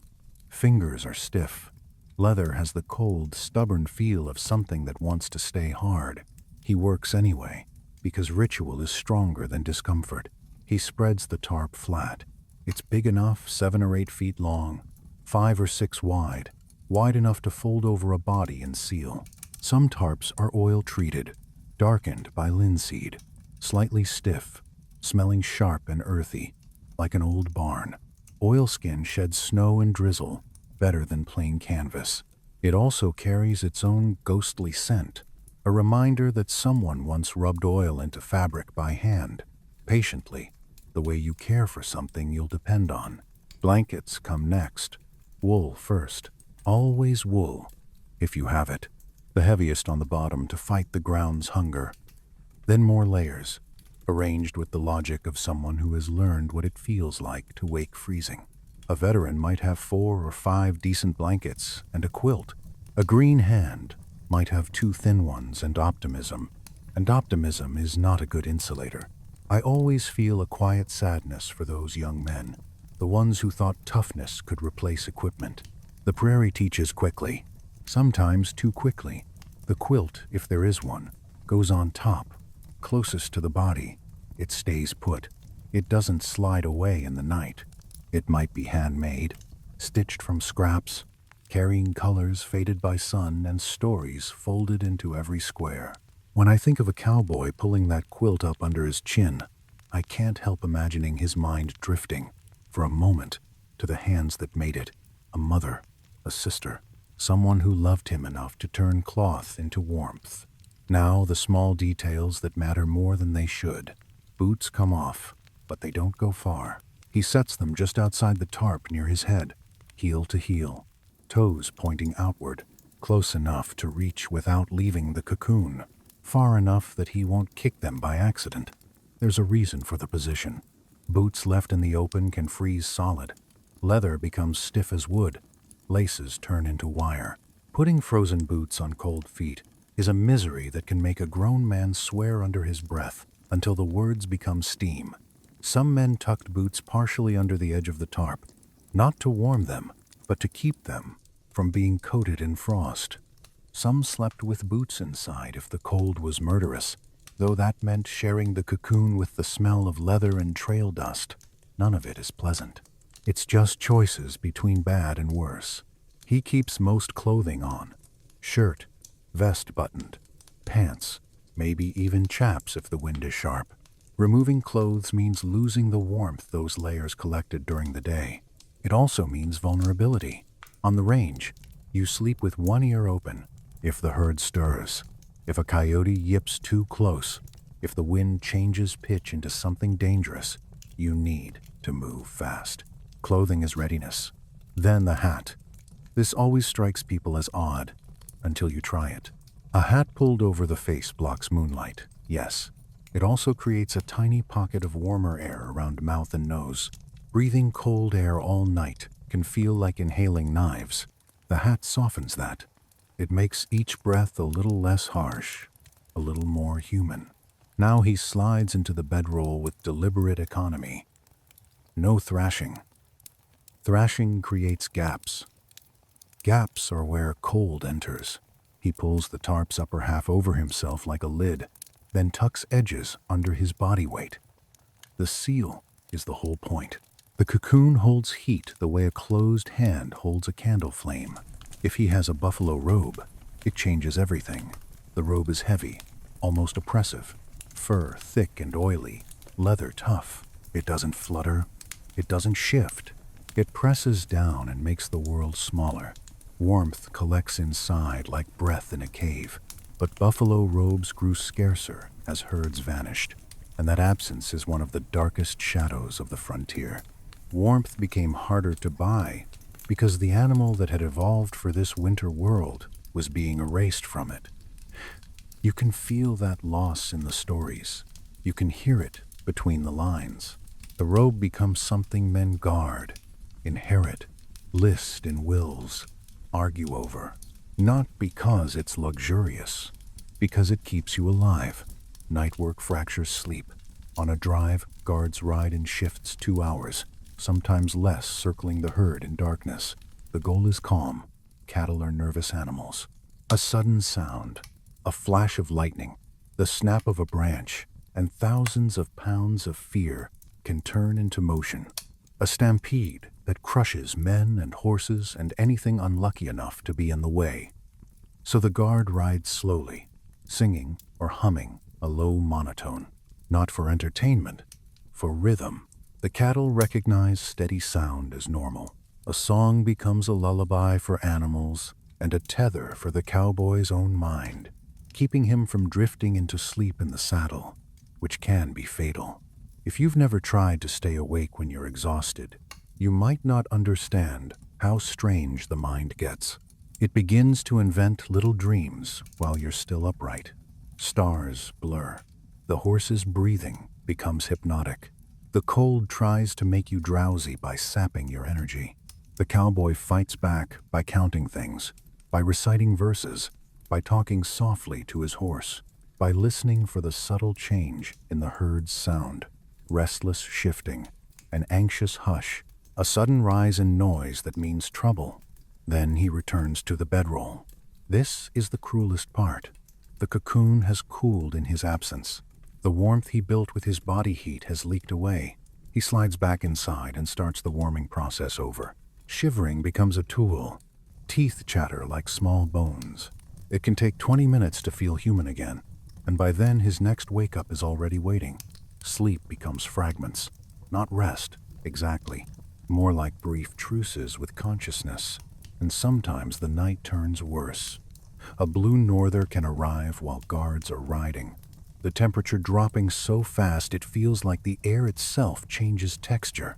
Wind rises with a new anger. Dust becomes ice. The herd tightens. Horses pin their ears. Men pull scarves higher and sing louder.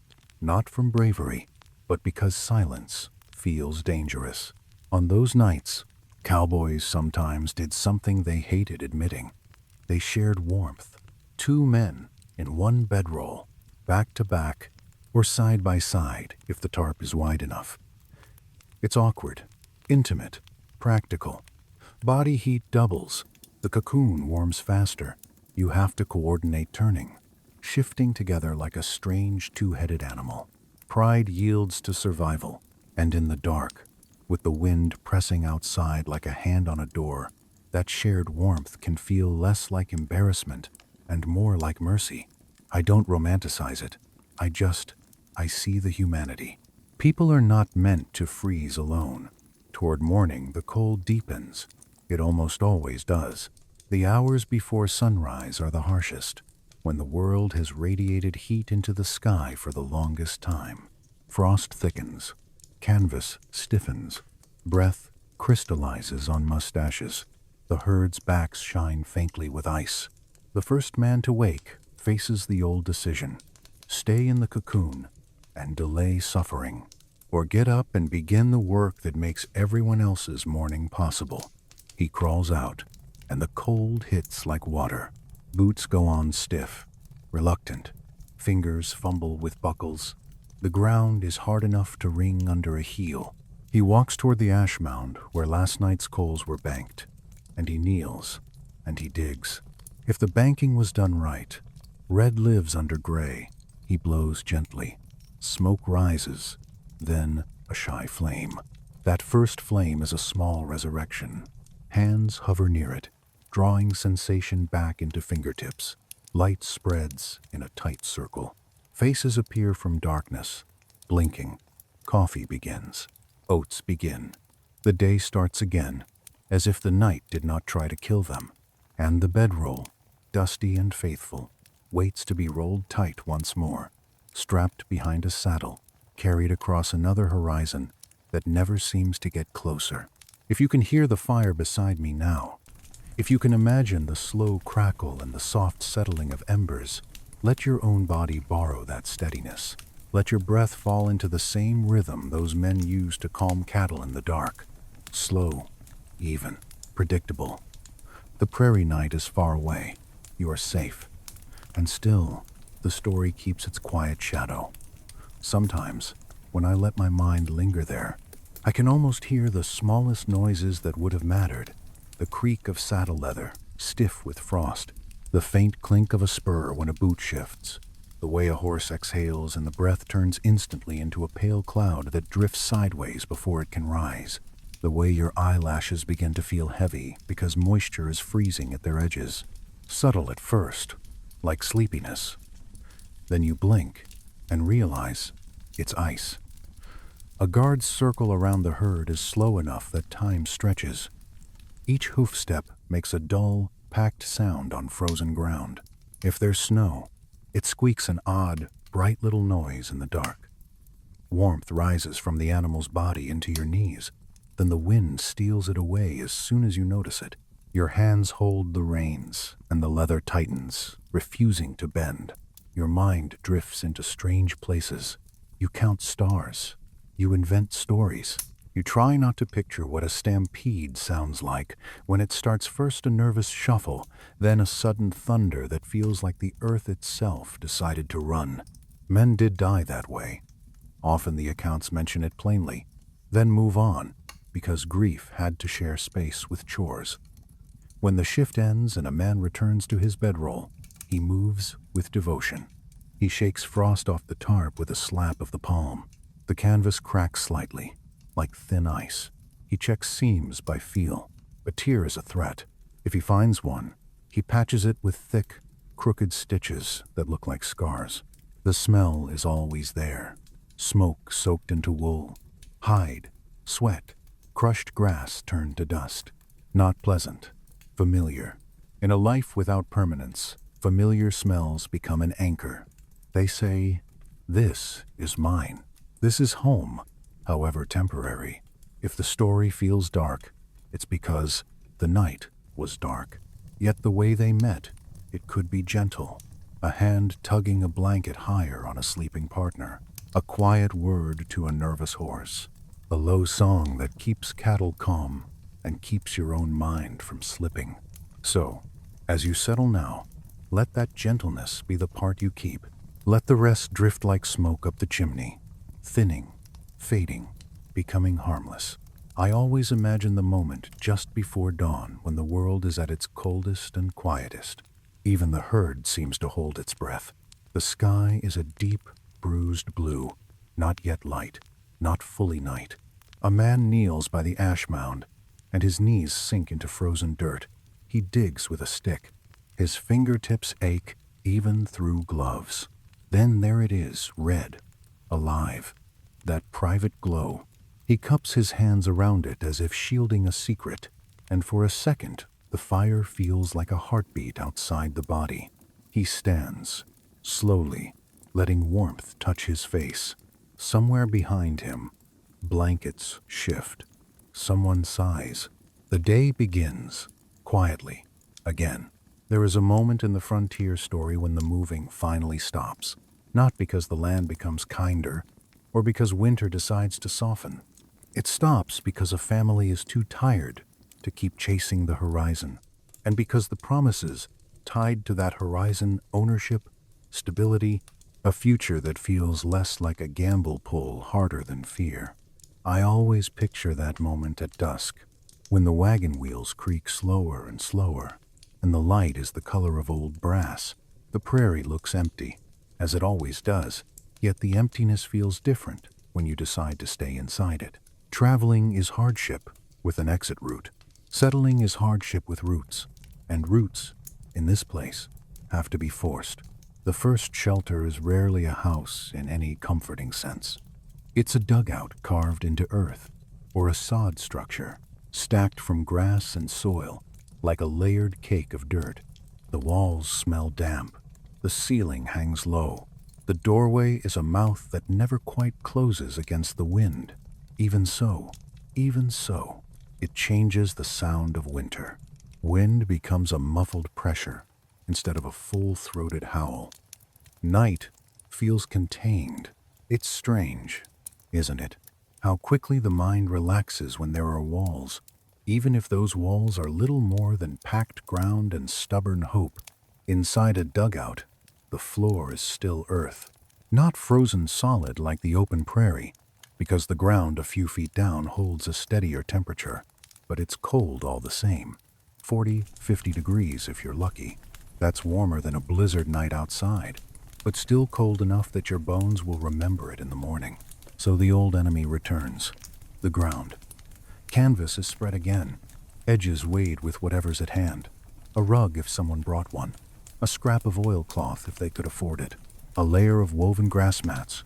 Maybe, if there's time to make them.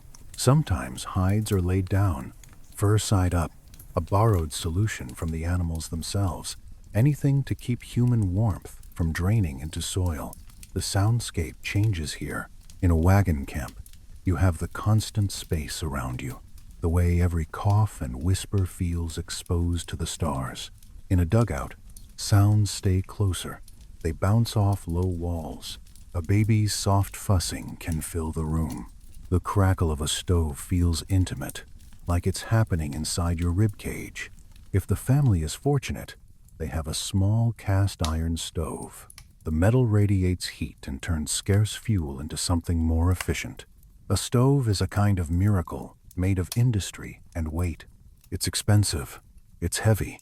It's a commitment. You don't carry it unless you mean to stay. When I think about that stove, I think about what it represents. Beyond warmth, it represents planning, investment, the belief that tomorrow exists. You don't buy a stove if you expect to die next month. That thought has always moved me more than the stove itself.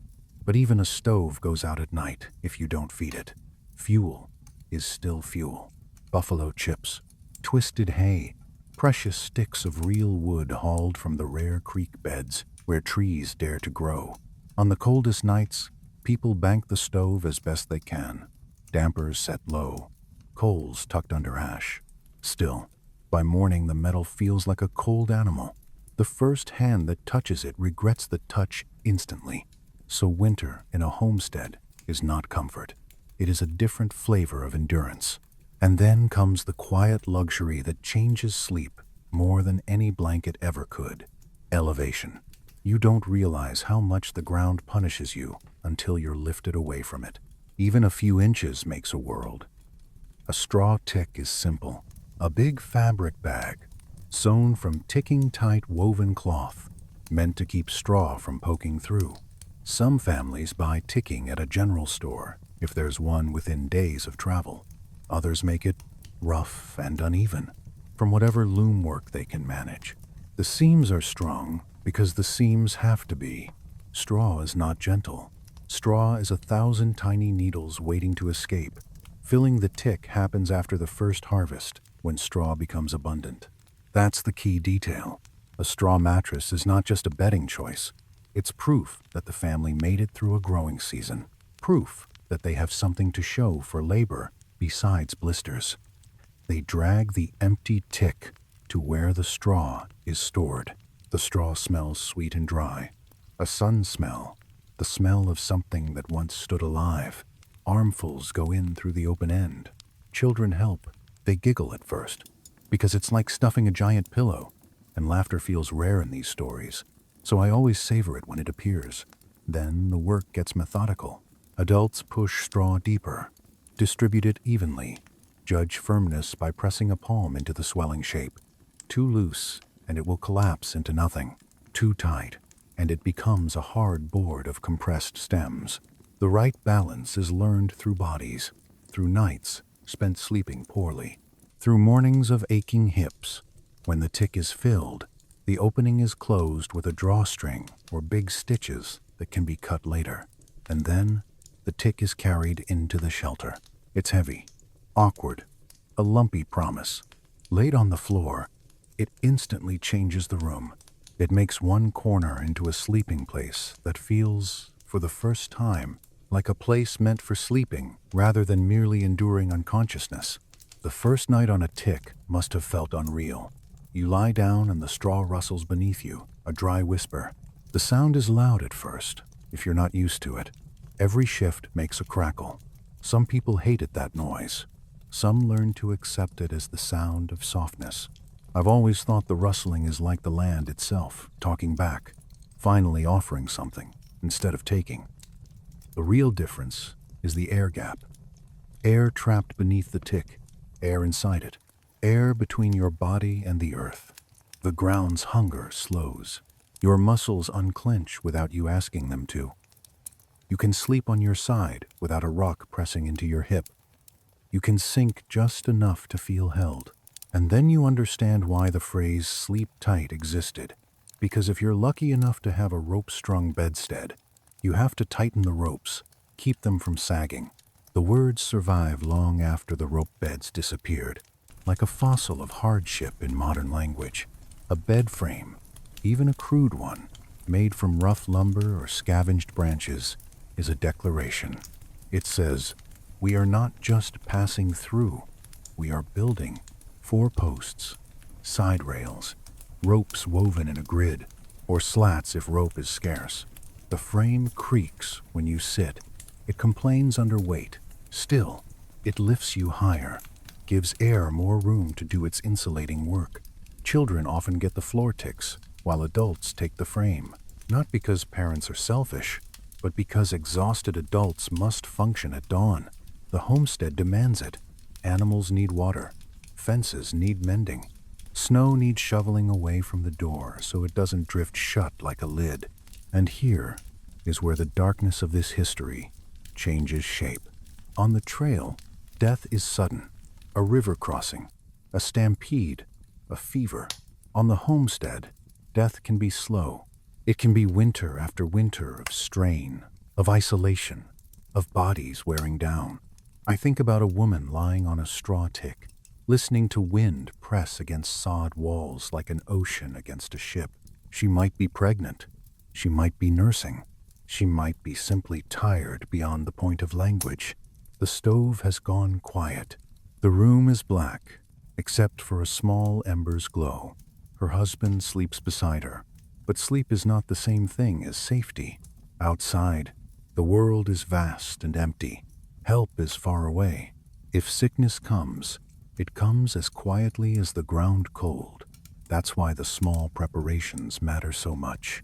They are a form of control in a life that offers little. Before bed, cracks around the door are stuffed with cloth. A window is covered with paper or oilcloth to stop the draft. The stove is banked. A pot of water is set where it won't freeze solid. Boots are placed near the sleeping area because emergencies still exist, even inside walls.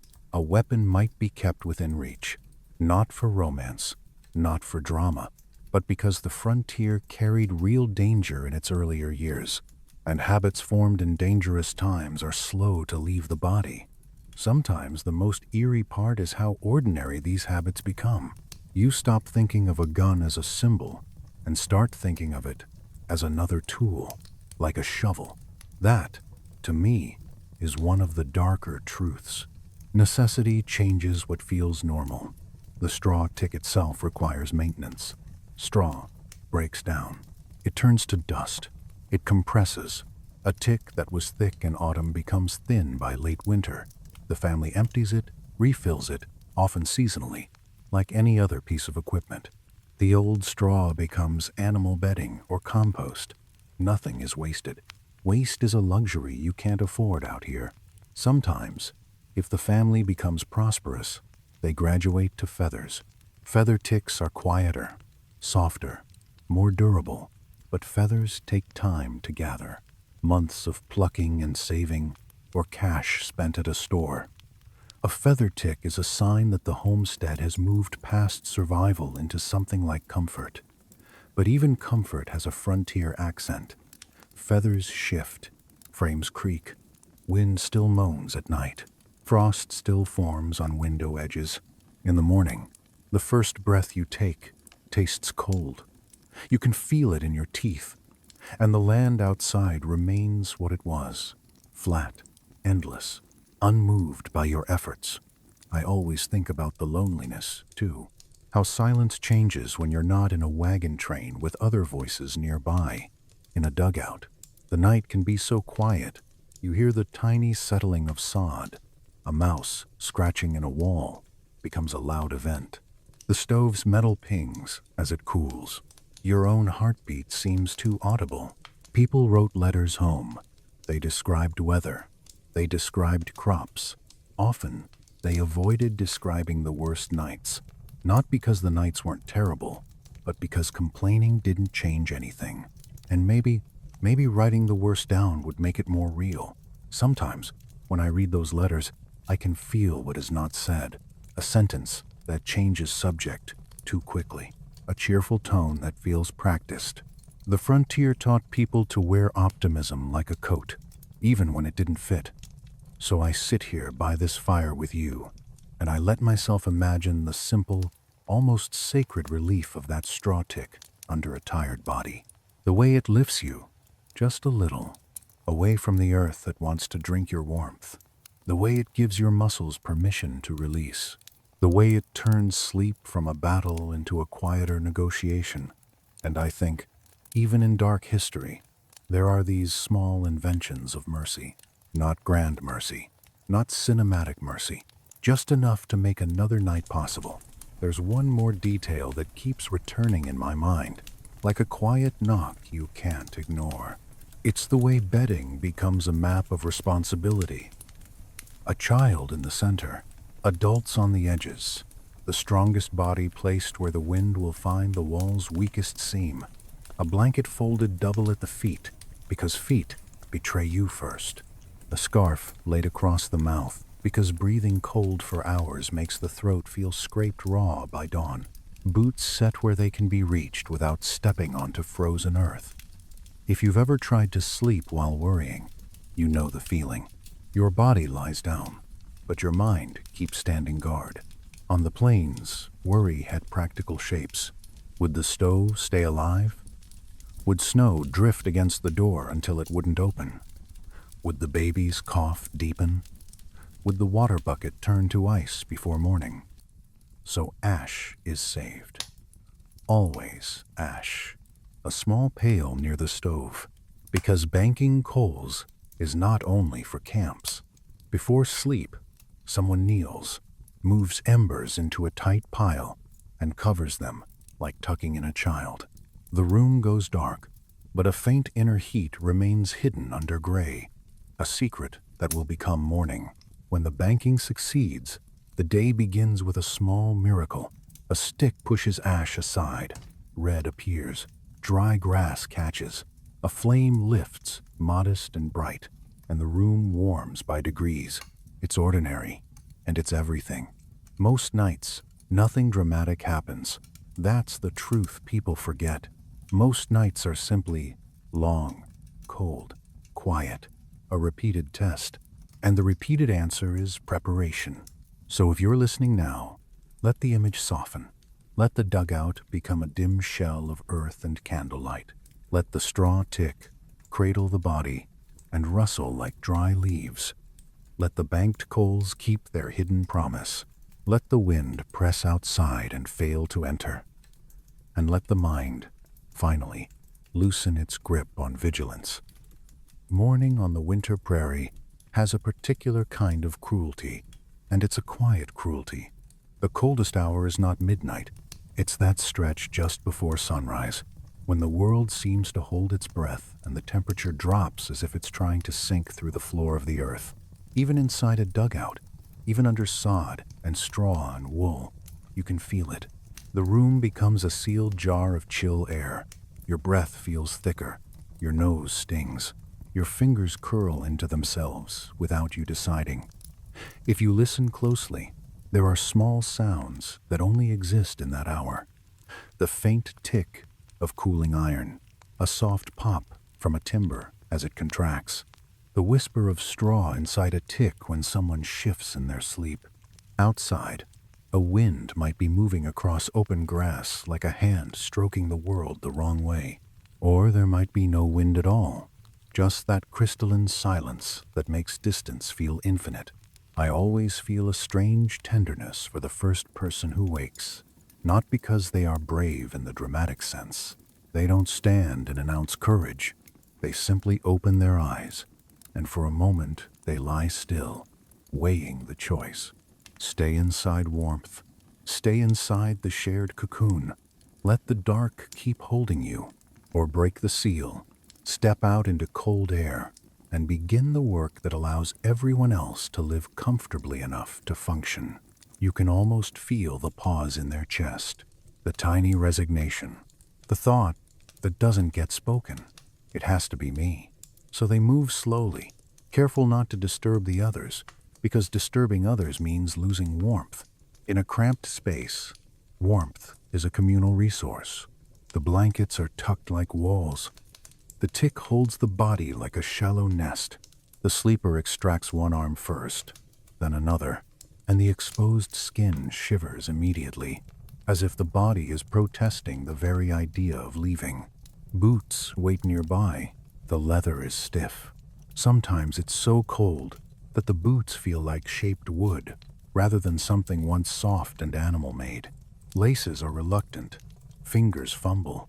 The person mutters under their breath, not in anger, exactly, more like a private negotiation with the morning. Then comes the fire. If the coals were banked properly, the fire is not dead. It is asleep, hidden under ash, waiting for oxygen, the way a lung waits for breath. The first person kneels. Knees press into cold earth or hard-packed floor. A stick moves ash aside in soft, scraping sounds. Gray shifts. Dust rises. And then, with luck, a faint red appears. Just a hint, like the inside of a wound, like a shy eye opening in the dark. That red is hope. And I don't think I'm being poetic when I say that. In a frontier winter, fire is not decoration. It is not mood lighting. It is breakfast and coffee and melted snow and warm hands and the ability to move. So tinder goes on. Dry grass, shavings, a scrap of paper if there is paper to spare. The person leans close and blows gently, because a strong breath will scatter the fragile bits, and because gentle breathing feels, somehow, respectful. The smoke rises first thin, hesitant, testing the air. Then a glow spreads. Then, if the day is kind, a small flame lifts and holds. The room changes immediately, not in temperature at first, but in feeling. Light arrives. A tiny, living light. Shadows reorganize themselves. The stove begins to wake. The face of the first person who woke becomes visible, drawn, and pale, and very human. They hold their hands near the flame. Fingers thaw. That prickly ache of returning sensation arrives like a reminder that you're alive. Sometimes it hurts. Sometimes it feels wonderful. Often it's both at once. And then the rest of the household starts to stir. A child burrows deeper for a moment, refusing to admit morning exists. A partner rolls over, eyes half open, hair flattened, expression soft with sleep. Someone coughs. Someone whispers a question.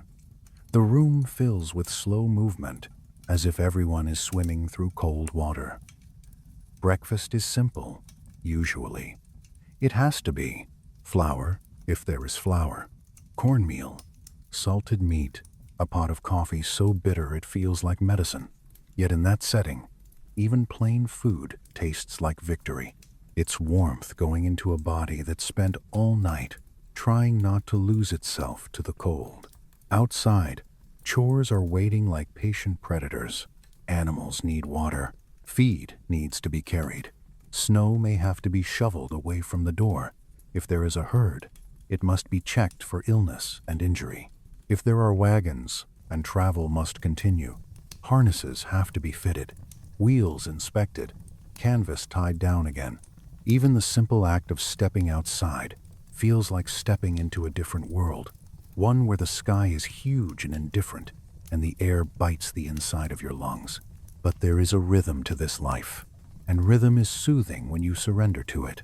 I think that's why these stories, dark as they are, can still lull a person toward sleep. They're not just about suffering.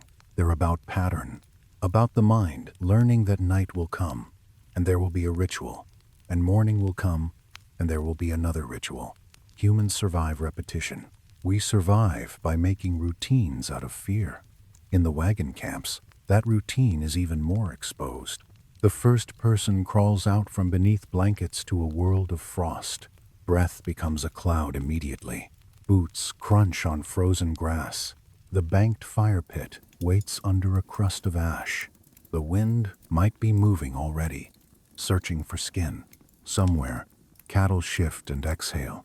A horse stamps, annoyed at the cold. The fire catches, and the day begins the same way it began yesterday, and the day before that, and the day before that. Sometimes I sit with that thought until it feels almost unreal. Hundreds of mornings, thousands, across decades. People who never became famous, who never got their names carved into statues, who still carried a civilization forward one numb-fingered dawn at a time. And yes, it's dark history. It is hardship and hunger and a kind of quiet violence done by climate, by distance, by scarcity. It is the slow grief of losing animals, losing neighbors, losing the illusion that the world will care about your plans. It is also the uglier history underneath the bison vanishing, the lands being taken and reshaped, the consequences rippling far beyond a single family's campfire. I don't say that to pull you awake. I say it because the darkness isn't only in storms. It's in the larger story too. And if we're going to rest inside history, we should be honest about the shadows.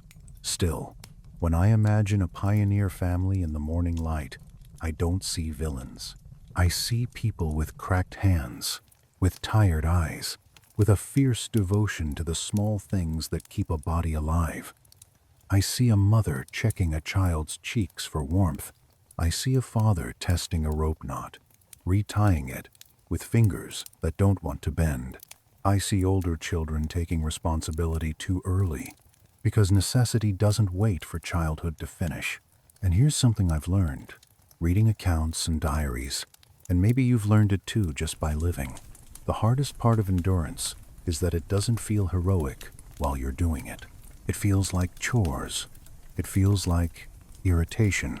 It feels like it feels like waking up when you want to stay asleep. But then, in hindsight, it becomes a kind of monument built from ordinary acts. Evening comes again, inevitably. The sky dims. The temperature slides downward. The family's movements slow, not from laziness, but from conserving energy. The fire is fed. The last meal is made. Tools are placed where they can be found in darkness. The bedding is shaken out. Frost is brushed off. The ground sheet is checked. The tick is fluffed as best it can be. Straw redistributed with a few firm pushes. If they have heated stones, stones are placed near the coals early enough to absorb warmth. If they have nothing but wool, wool is arranged with care. If the night feels dangerous, the family sleeps closer together, bodies sharing the burden of heat production. If a storm threatens, someone sleeps lightly, ready to rise if the roof begins to leak or the door begins to drift shut. And then the coals are banked again. Ash over ember, a gray blanket over a red heart, a promise buried for morning. I find that image hypnotic. Maybe you do too.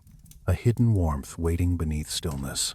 It's the whole frontier distilled into one gesture. Preserve what you can, because you don't know what tomorrow will demand. Now, as you listen, I want you to borrow that gesture for yourself. Let your thoughts become the embers. Let the day's noise be the ash you place gently over them, not smothering, just quieting. Enough to slow the burn. If your mind keeps searching the way the prairie wind searched for seams, let it search. You don't have to fight it. You can simply offer it a ritual. A slow breath in and a slow breath out, like blowing softly on tinder. Another breath and another. Let the warmth of your own body be enough. Let the room around you, whatever room you're in, become your shelter. And if a shadow passes through your thoughts, an eerie image, a lonely horizon, a cold night remembered, let it pass without grabbing you. These stories are dark, yes, but they are also slow. They are meant to settle, to become still. In the end, that's what the prairie taught people. Not optimism, not triumph. Something quieter, that you can make a small circle of warmth in a vast cold world, that you can sleep even when the wind won't stop. That morning can be earned, so rest now. Let the fire crackle in your imagination. Let the ash drift down. Let the coals keep their patient, hidden glow. And I want to return, just for a while, to the cowboy, because his sleep was the most fragile kind. In a cattle camp, the night is never fully yours. It's borrowed in small parcels. 2 hours, maybe, then a hand on your shoulder, a whispered name. You sit up and the world outside the bedroll feels like it has teeth. You leave the warmth you built with your own body. The first breath stings. Your horse shifts nearby, steam rising from its nostrils. Somewhere in the dark, cattle murmur and shuffle, a heavy living mass that can bolt if startled. You mount and begin to ride the perimeter, a slow circle around sleeping animals. To stay awake, you hum plain, repetitive, almost a chant. The cattle hear it and settle. You hear it and keep your mind from drifting. After the shift, you return to the bedroll, and it's cold now, not hostile, just empty. You crawl back in, pull the canvas over yourself, and wait for your own heat to rebuild the shelter from the inside out. Your teeth might chatter, your muscles tense. Sleep comes in thin layers. Sometimes the weather changes fast. A blue norther slides in, and the temperature falls as if someone opened a door to the Arctic. Canvas snaps. Rope knots are checked in the dark. Bodies press closer. People don't talk much. They count hours. Then, without apology, dawn spills a pale light over the flat land, revealing frost on everything. The fire pit waits under ash. The first flame that rises looks impossibly bright, and hands reach toward it like they're reaching toward something alive. So let that be the last image you carry into sleep. A small flame on a winter plain, steady and patient, surrounded by tired people who keep going not because they are fearless, but because they know the rituals that make warmth possible. If your thoughts are restless tonight, imagine banking them gently under ash. Breathe slowly. Let the horizon fade. Let the story become quiet, and let sleep arrive, one ordinary minute at a time. I like to linger on the seconds around that first spark, the way the person tending the fire cups their hands, not for heat yet, but to shield a trembling flame from wind. The way smoke clings to wool and hair, turning into a familiar smell that says, "You are still here." The way a kettle begins to murmur, the smallest simmering sound, and suddenly the whole camp feels less like a frozen photograph and more like a living thing. Someone clears their throat. Someone laughs once, very softly, surprised that laughter still fits in this air. A child blinks sleep from their eyes and watches the light flicker on the inside of a wagon canvas, as if the fire is painting the walls with moving gold. Even the animals respond. Horses shift closer. Cattle lower their heads. The world reorganizing itself around warmth the way all creatures do. It's such a simple center. A few coals, a breath, a flame, and yet it holds an entire night on either side of it. So when you feel the edge of sleep approaching, don't rush it. Let it gather the way heat gathers in a canvas bed. Roll slow at first, then steadily, until you realize you're safe enough to stop listening for danger. Good night.